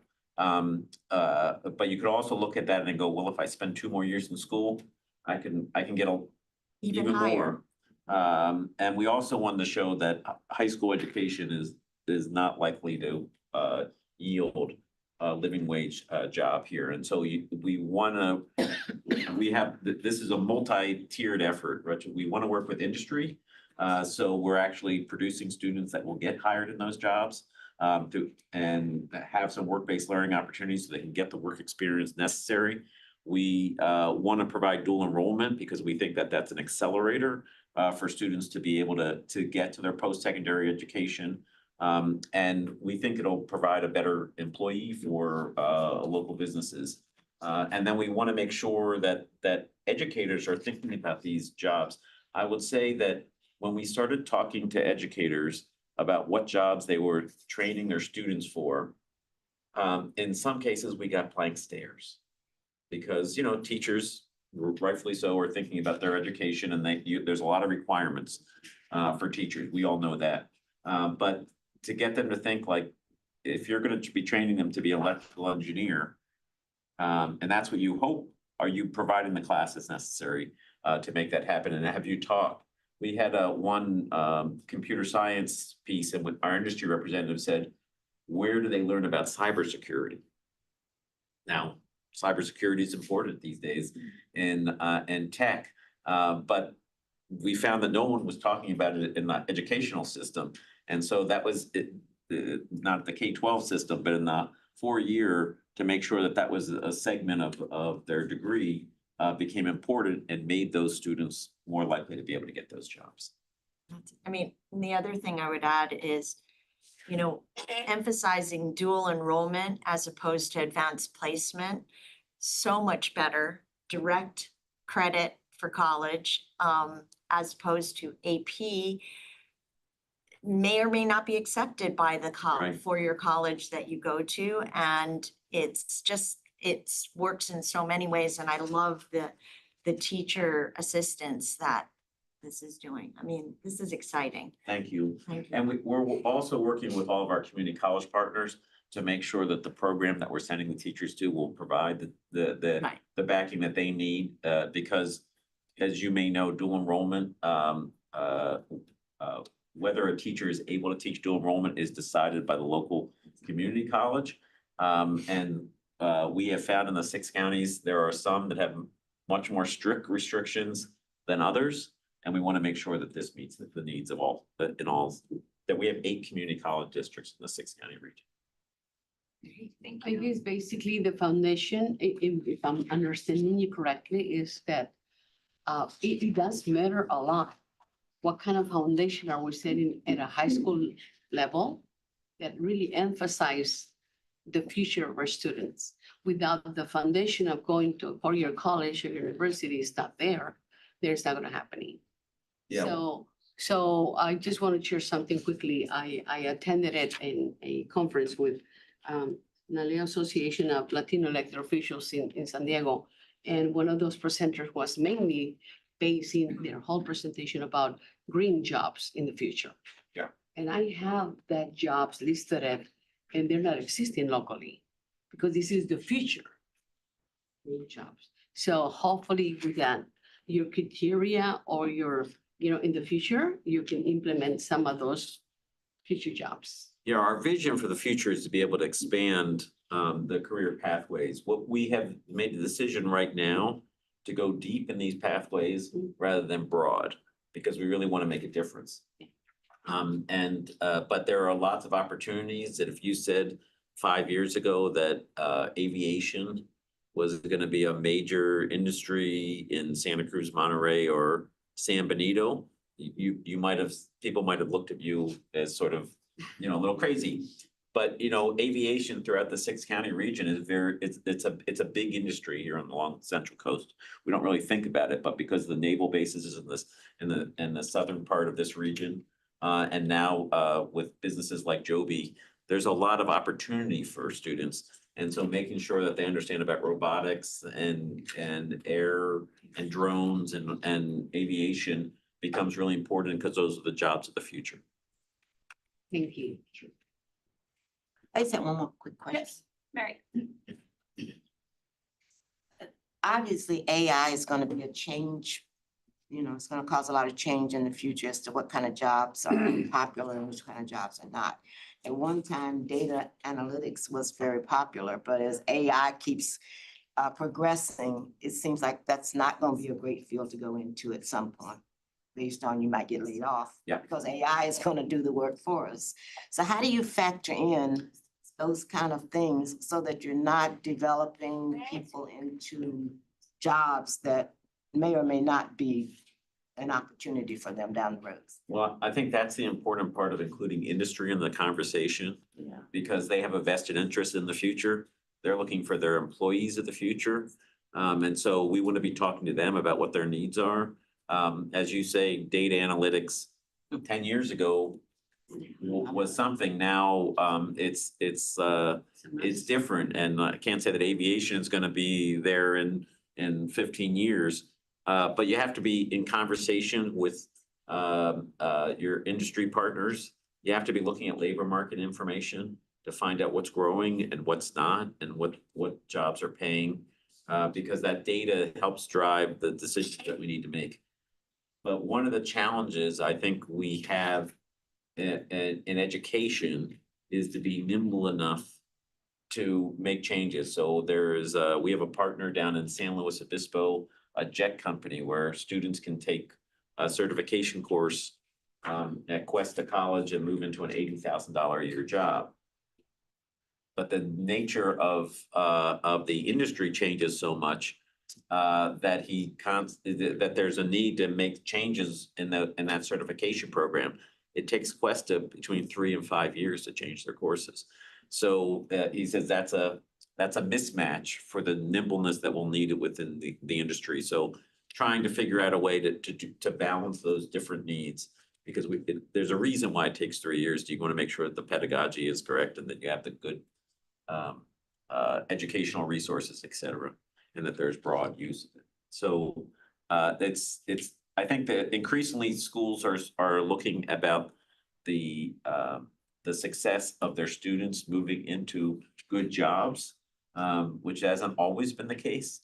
And so work that we're doing is resonating with a lot of educational institutions and industry. And I think the states, because they know that we need to make sure that we know it's expensive to live here on the Central Coast. If we can train our local students to be available for local jobs, we have a way of making sure that people can stay here, because it's expensive to bring people in. Can I add one thing before we wrap up this conversation today? This also, the work that they're doing, you see one of the pathways is megatronics, or it's engineering, but the focus is on megatronics. That's really important for our local county because we were just recently at the Hartnell College President's STEM Task Force, where we heard 3 presentations. John presented, the reservoir presented, and I can't remember the third one, but what the conversation was from one of the advisory council members was that Bruce Taylor recently presented at our local Rotary Club.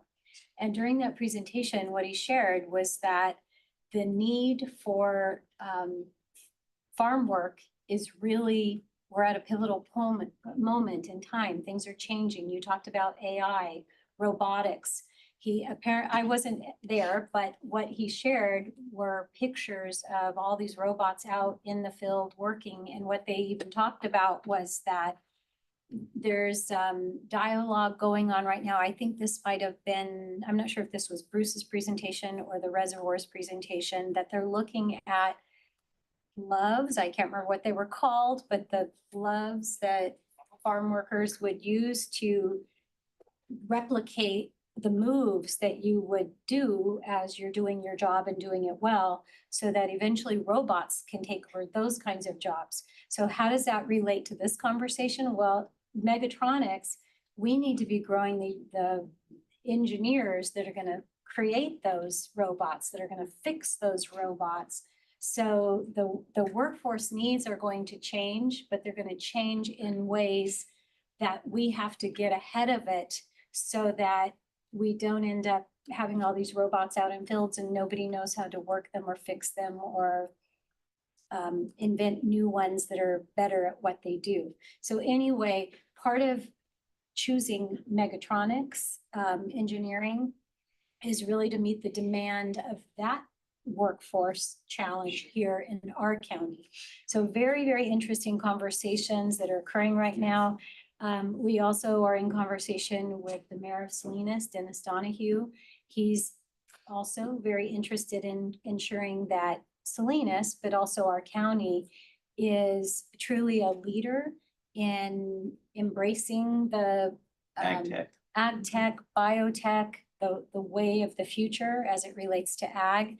So he has helped us secure the Secretary of Ag, who will be one of our speakers at our All In for Equity conference that we'll be hosting this spring. Because as you're seeing through this presentation and others, everything is connected. Education is so key to prepare our workforce for the future demands. And so we're all trying to partner and figure out how we can create these paths forward. So thank you so much. Well, I really appreciate you giving me the time, and I really appreciate the support that we receive from the Monterey County Office of Education. And Monterey County as a whole has been very innovative, and the school districts have been really willing to look at things differently. and make changes. There's one school district who, when we started talking about dual enrollment, they realized that they had these classes that were introducing students to a career, but they weren't giving them any credit for it. And that by focusing on a dual enrollment, they could actually help their students advance.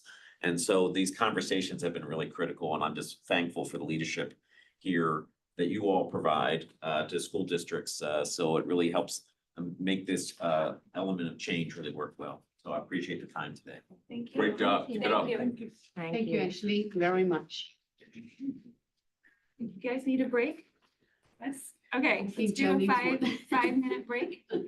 During the break, we are going to put a copy of the Christy White's presentation and the handbook chapter for territory transfer and the proposed resolution, which is backup materials for the next county committee meeting. So these are all backup materials, which means Cindy can email you the agenda electronically. You will not be receiving a hard copy packet. Okay, so we'll pass these out.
8.6 Oasis Charter School, do I need to wait for them?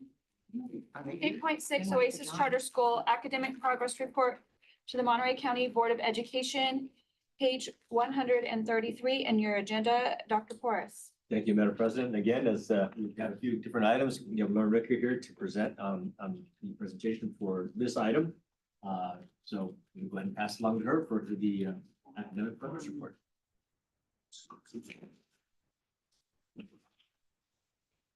I love being here. I love explaining all the exciting news that we have at Oasis. So thank you for having me again. Good morning. Still is morning. Trustee, staff, and Dr. Gus. Thanks for the opportunity to share the progress of our students at Oasis over the last few months. As a reminder, I assumed the position of Executive Director in January 2025. Over the last 11 months or so, I have developed a laser-like focus on academics while balancing student engagement, social emotional support, and community support. Our slides. They're coming up. Okay. Will we get that going? We've worked extremely hard to create a culture where every child, regardless of learning style, support needed, or background, can grow as a leader, a reader, a critical thinker, and a learner. We want our students to be active and critical learners, not just passive consumers. We see a lot of passive consuming of just scrolling and internet and the endless realms of internet. And we really want to deter our children from that. And today I'm proud to show you that this work is paying off. I'm a little proud. The goal is for the red to shrink and the green and the blue to grow. So that's basically the plan. Is we want the red to shrink, the green and the blue to grow. Yellow can be a tricky area because as the yellow grows, that means the red is shrinking, meaning that students who are not performing is shrinking, but we need to move them through the steps to get there. So let's see. All right, data from last spring.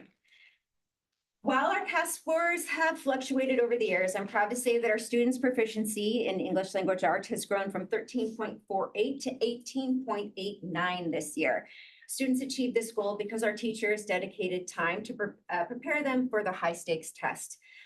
Even if our students didn't know the answer to the question, they had skills on how to answer the question. And that's actually critical for their learning because there's no accommodations that we can provide for students without accommodations written into their IEP.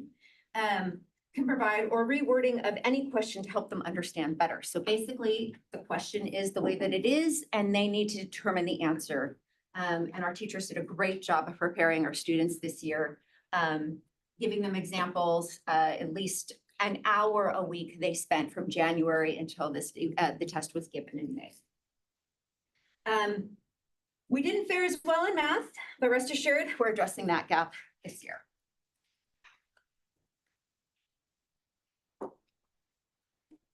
So this is by grade level, and it's hard to compare grade level because our cohorts aren't the same, and we have different teachers at each grade level from year to year. But I do want to point out the percentage in special education. If you look along those little numbers on the top for each year, while this shouldn't make a difference in comparing scores, it's a major part of our story. And I want to make sure you understand that. Just for information, the county average of special education is 10.9. Right now, we're sitting at 26% of our students have an IEP, are in special education at some point. Yes. If I read that right, in the fourth grade, over half of the students are special education. Yes. Yes. So those are our current fifth graders, where we're at 56% now.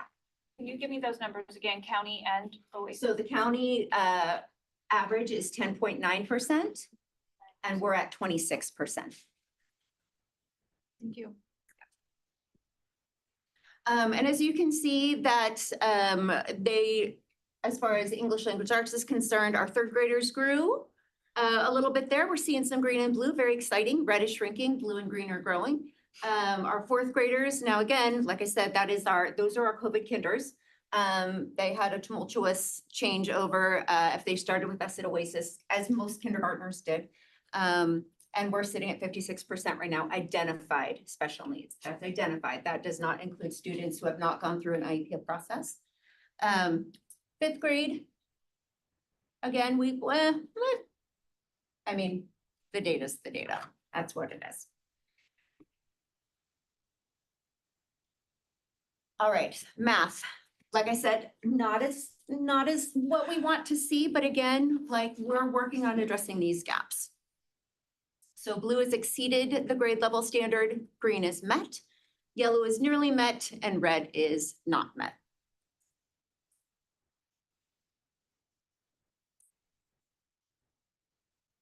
All right, progress over time. This slide paints a clear picture of our progress. The first column is third grade, the student's first time completing the state exams. The second column is fourth grade, third column is fifth, and the last column is sixth. Remember, the goal is for the red to shrink. So the current fifth graders, that's their fourth grade scores, the farthest column over.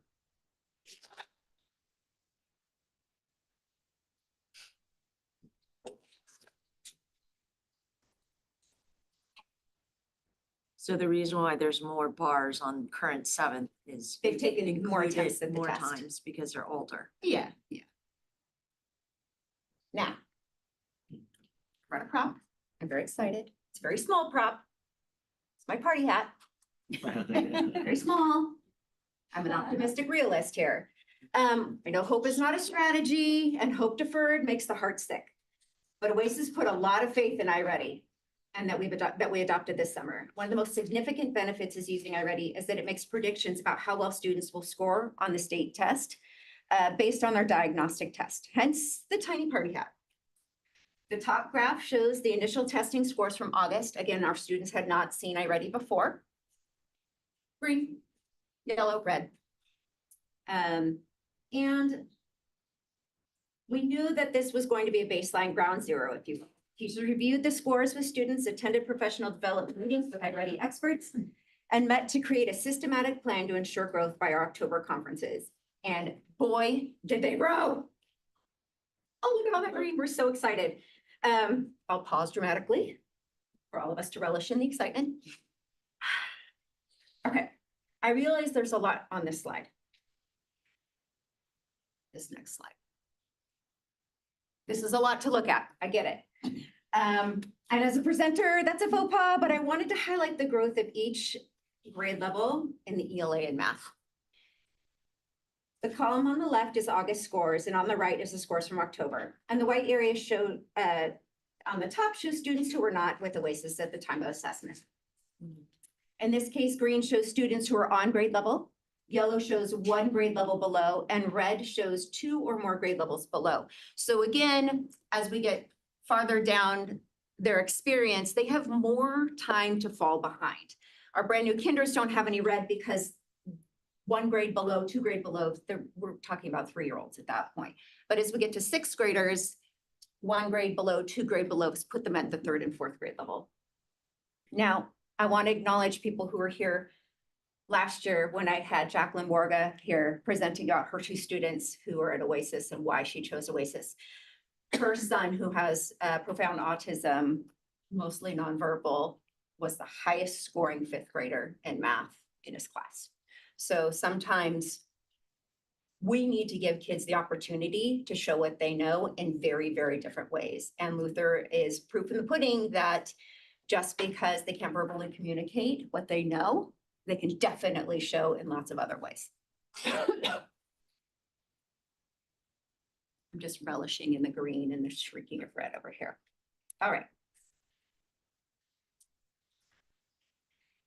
Every grade level shows a huge grade of both ELA and math. If our numbers continue to follow this projection, again, hope is not a strategy, but the projection says our students will score proficient or advanced in ELA. 27% of our students would score proficient or advanced in ELA. That's the highest number in Oasis's recent history. That's middle performing.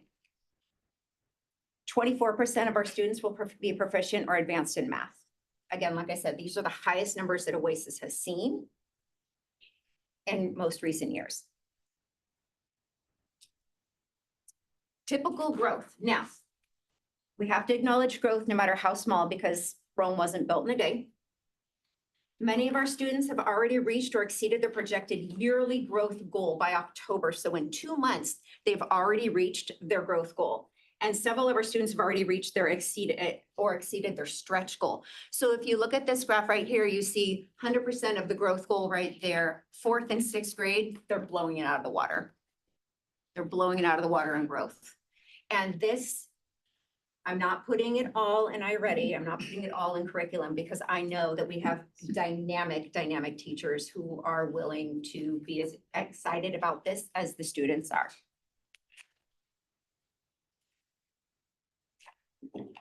So in summary, our students are growing, teachers are more confident in their teaching, and screen time is a dedicated set amount. It has targeted standards for each student needs, all while spending the rest of the day engaged in hands-on creative learning opportunities. And who says we can't have it all in education? Because we can, clearly. I'm very, very excited. Like I said, I'm an optimistic realist.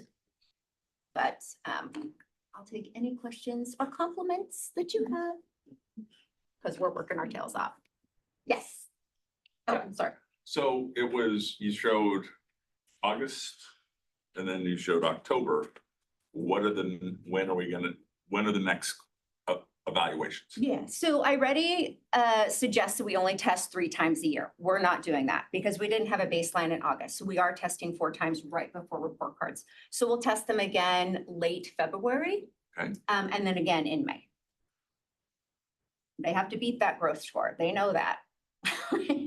The visit from the Union soccer team is dependent on their growth scores. So they know that there's a carrot out there. When is the state assessment taken? May. Any other questions? Or comments? Annette? Just, I didn't understand the iReady. I was just looking at the growth from year to year. And that was disappointing because a lot of the reds grew, and especially in that. But let's hope.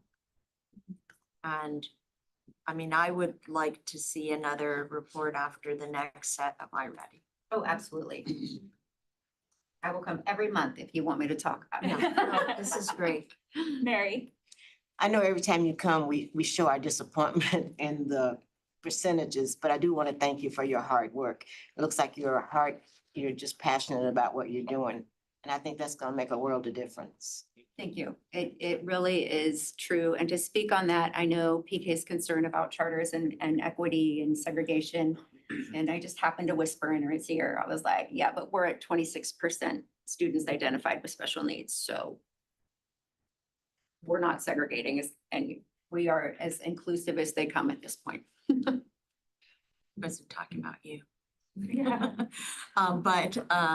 And also I wanted to add, I forgot to add when I was focused on the scores, the fact that you've been here since January, that's refreshing to us. So thank you. I just like to thank you for doing the job since you were hired 11 months ago. You mentioned that a while ago. So I was not very impressive with, the pattern. Right. Before us. And John keep asking and asking and asking, bring something positive, at least hope. Yeah. At least hope. And that hope is being born today. Continue the same path. And hopefully you mentioned, the next testing will be done in February. You bring us something more than 26% increase. I would love to. I would love to. Yeah. Let's keep hoping for the best. Right. That's all I'm gonna say. I was not like Mary saying, we had not been impressed lately because they were too much red.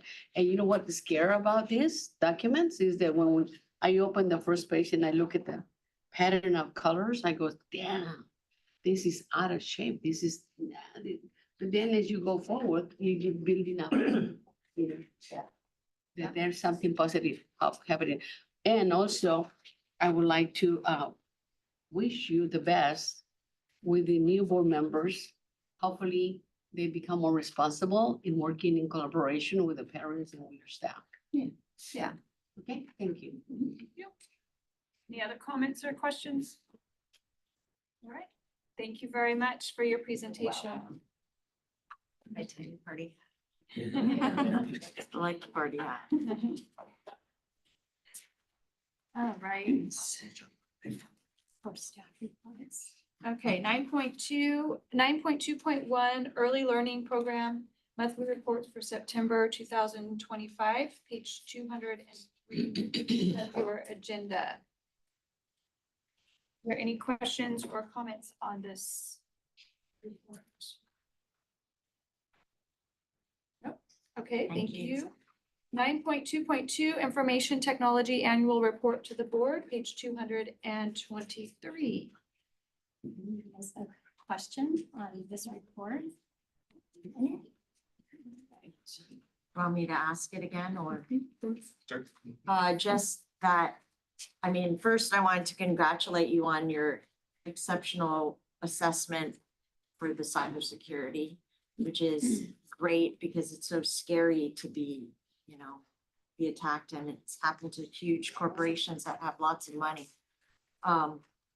My question was, do all school districts in the county get the same protection? Because I think most get their internet through MCLE. Is that right? Yeah, most. Monterey Peninsula, Salinas Union High School District, and Greenfield Elementary do not come through us. They get partial protection. So if you use us as an internet service provider, we do it's called basic firewall services. That's just protecting you from attackers from the outside trying to jiggle the lock and get in. A few of them, so Pacific Grove, Gonzalez, I'm missing one, they'll yell at me later, do a slightly more advanced service. So we give you slightly more protection going past the edge. But we don't provide direct protection once you get inside their network. Nice. So what we do for a lot of, primarily for the smaller districts that just don't have the resources, we provide some guidance, and if they want us to get hands-on to make adjustments to their systems, we will, to try and protect what's inside. Because when you click on that link, or you give up the password to your system, there's no amount of protecting you from the outside that can, the vampire has been let inside the house at that point. So the score that we received is more about the resilience that we have here at MCOE. And part of that protection does extend to the fact that our financial system is all housed in this house. So at least we're protecting the financial system that all the school districts utilize. There is, sorry, my brain's a little foggy. I have a 2-month-old, so my sleep is a little disrupted.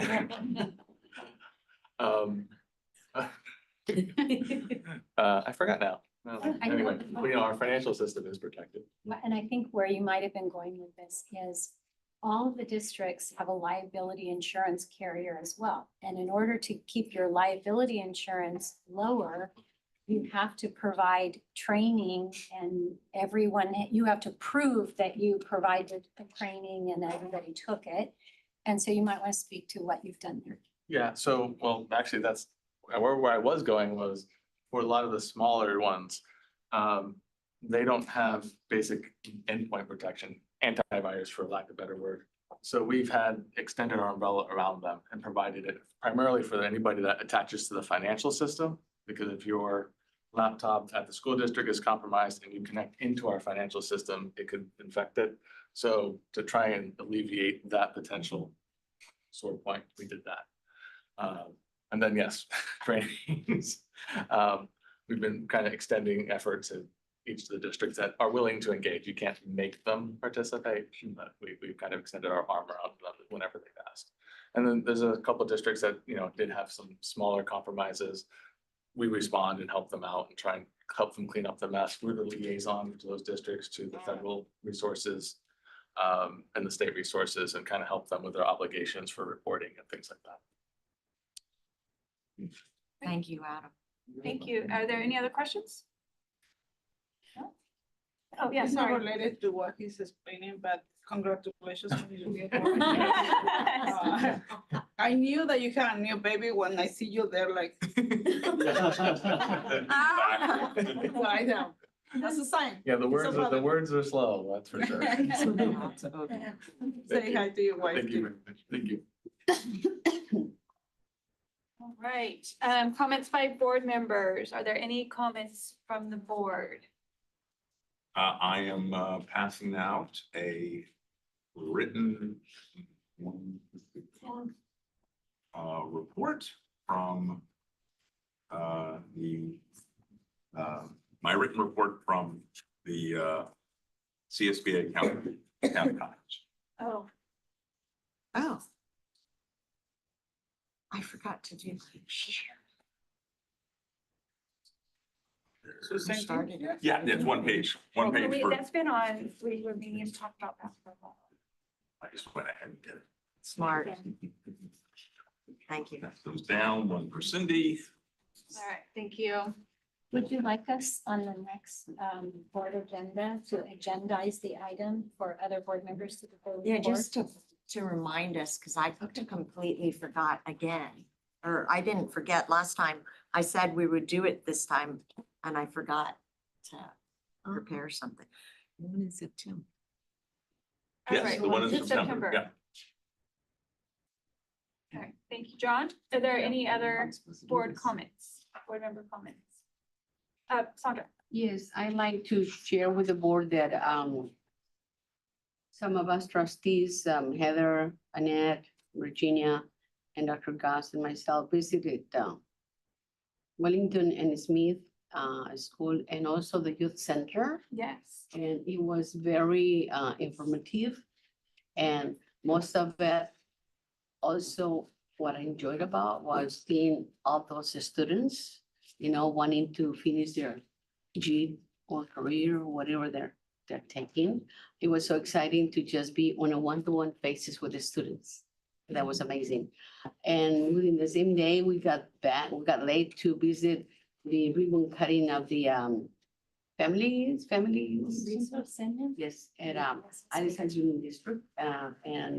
But we were well received by their community, and Bridget and I were well received by the community as well. And we were there celebrating their event.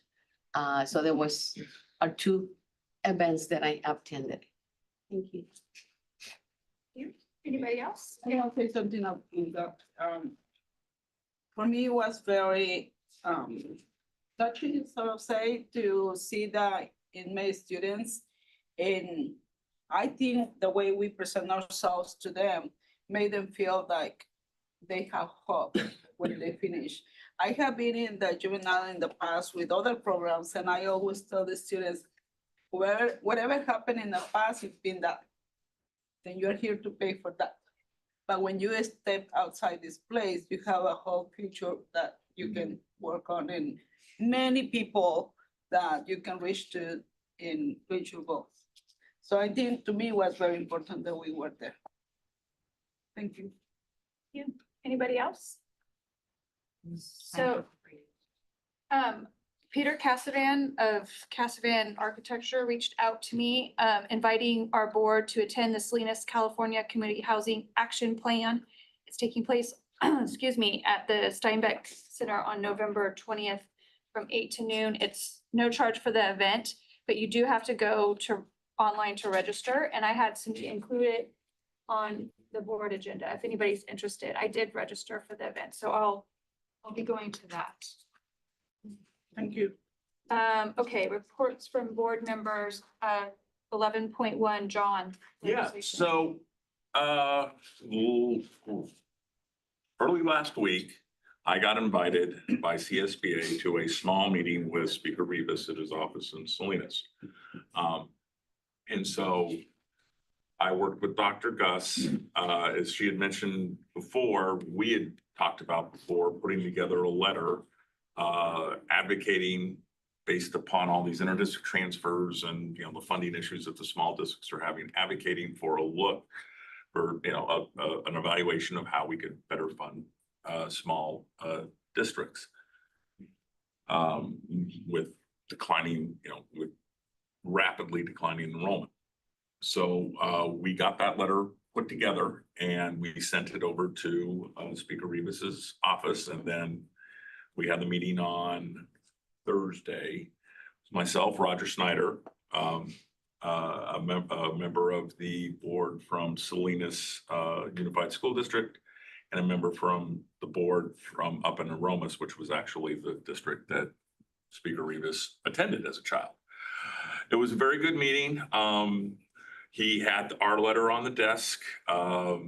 Both he and Dominic recognized, Dominic Dursa is his local person. They recognize they have the letter, and they also are expecting a letter from us on migrant education. Yes. So those are things that he are on his radar. You know, Dr. Gus and I discussed it. So it's on his radar. Now it's up to everybody else to make it a priority for them, which is, you know, to be perfectly frank, if it's just Monterey County saying this is something that needs to be done, no, there's not much chance of that happening. But although we've already put our stake in the ground, so to speak. The other thing that was pretty interesting is we've discussed before AB 218. This is the bill that was passed that basically opened the floodgates to people going back for as ever long you want to go back and make sexual abuse claims against municipalities and school districts. And how, you know, this is an extremely difficult thing for districts because you're talking about people who are, no longer employed, sometimes no longer alive. There are no witnesses. Some of the insurance companies, you can't even tell if there's insurance anymore. And this may be a surprise to some, but there are some attorneys who have found that this is a very, very good way for them to make money. And so any effort that has happened to try and, better craft this legislation has been met with immediate negative pushback on the individuals by particularly, there's one law firm in Los Angeles that is, they've even, as according to the speaker, they even found out about what were supposed to be, just initial conversations amongst lawmakers, and immediately there have been hit pieces put out on them that they are protecting pedophiles. That is the whole push by is that, how dare you, you're protecting pedophiles and not giving these victims their day in court. But, these losses, or settlements are adding up. And it seems like there's a perception out in the community that, again, there's this magic pile of money someplace where these come from, but it doesn't. It comes directly out of the classrooms. Los Angeles Unified has already settled for over $1 billion, billion with a B. And there, Roger shared that there's one in Santa Cruz County, which is going to settle for basically the amount of their total annual operating budget. Oh, shoot. And so, we had the report earlier from Dr. Stanley about the reserve situation for schools. And so, this is this month, this is that money. So make a long story short, Speaker Rivas, he sort of started to lead on that issue last year, and he made it clear to us that that's something that's going to be a priority for him this year. And we committed that once, the battle is joined, so to speak, that CSBA and LEAs will be there to communicate to the public. Of course, we all respect and want to see those who experience sexual abuse be recognized and justice be served, but we can't bankrupt school districts to do it. So more to come on that. So it was very, very good meeting. I've known Speaker Rivas before he was even elected as an assembly member. So it's great to have the Speaker of the California Assembly be a local kid, local guy. And it looks like, the people from the Bay Area and the people from Southern California, they're not really particularly happy about that arrangement, but he's done a great job in keeping his coalition together. And according to the people at CSBA, who should know that he will most likely be speaker for the foreseeable future. So That's great. All right, thank you, John. Ready for, thank you, John. 11.2, Community Human Services, Annette. Just continuing on with the search for replacing the executive director who, has been with the agency for over 30 years. It's opened up now for applications, and so far 21 have been received. Oh, wow, So good. that's a good thing. That's about average, actually. But among the 21, there are some qualified candidates, it looks like. So Good. that's a really good. All right, thank you, Annette. 11.3, Child Abuse Prevention Council. The next meeting will be on December 1st. And then 11.5, Association of California County Boards of Education. So we just heard from Bina today. I want to let you know about some of the upcoming events. Navigating the Brown Act, November 13th. That's a lunchtime Zoom. The third part in the court and community schools is going to be on November 17th. If you missed any of the previous ones, they are on the website and you can go back and watch those. And then on December 15th, there's a charter schools renewal and appeals session. And you can register at their website, and she included it in the presentation to get on ACCBE website. All right. Oh, I just skipped you. I'm sorry, Mary, I did skip you. I figured since you were already doing it, you wanted to do both of yours. at No, once. it was in my head. I have to speak about these two things. I apologize. 11.4, Monterey County School Boards Association. I even had you crossed off.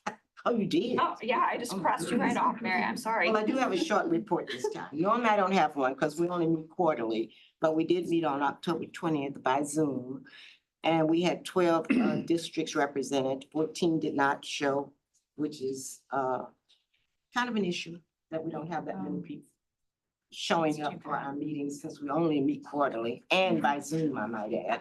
So it seems like we're making it as convenient as possible. So I don't know what else we can do. Oh, well, I don't know what else we can do to get people to attend.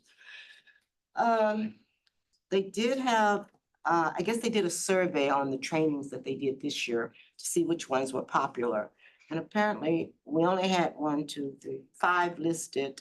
One was the Big 5 emergency response. That was by Zoom, but it was canceled because of low sign up. The other one was 2024-25 legal update. It was a hybrid. It was also canceled due to low sign up. The next one was how not to be a terrible school board member, and that apparently was the most popular one. It was in person, and people actually showed up. So I guess you do have to get the right subject matter to get them in the room. They didn't show us what happened with artificial intelligence and budget and LCAP.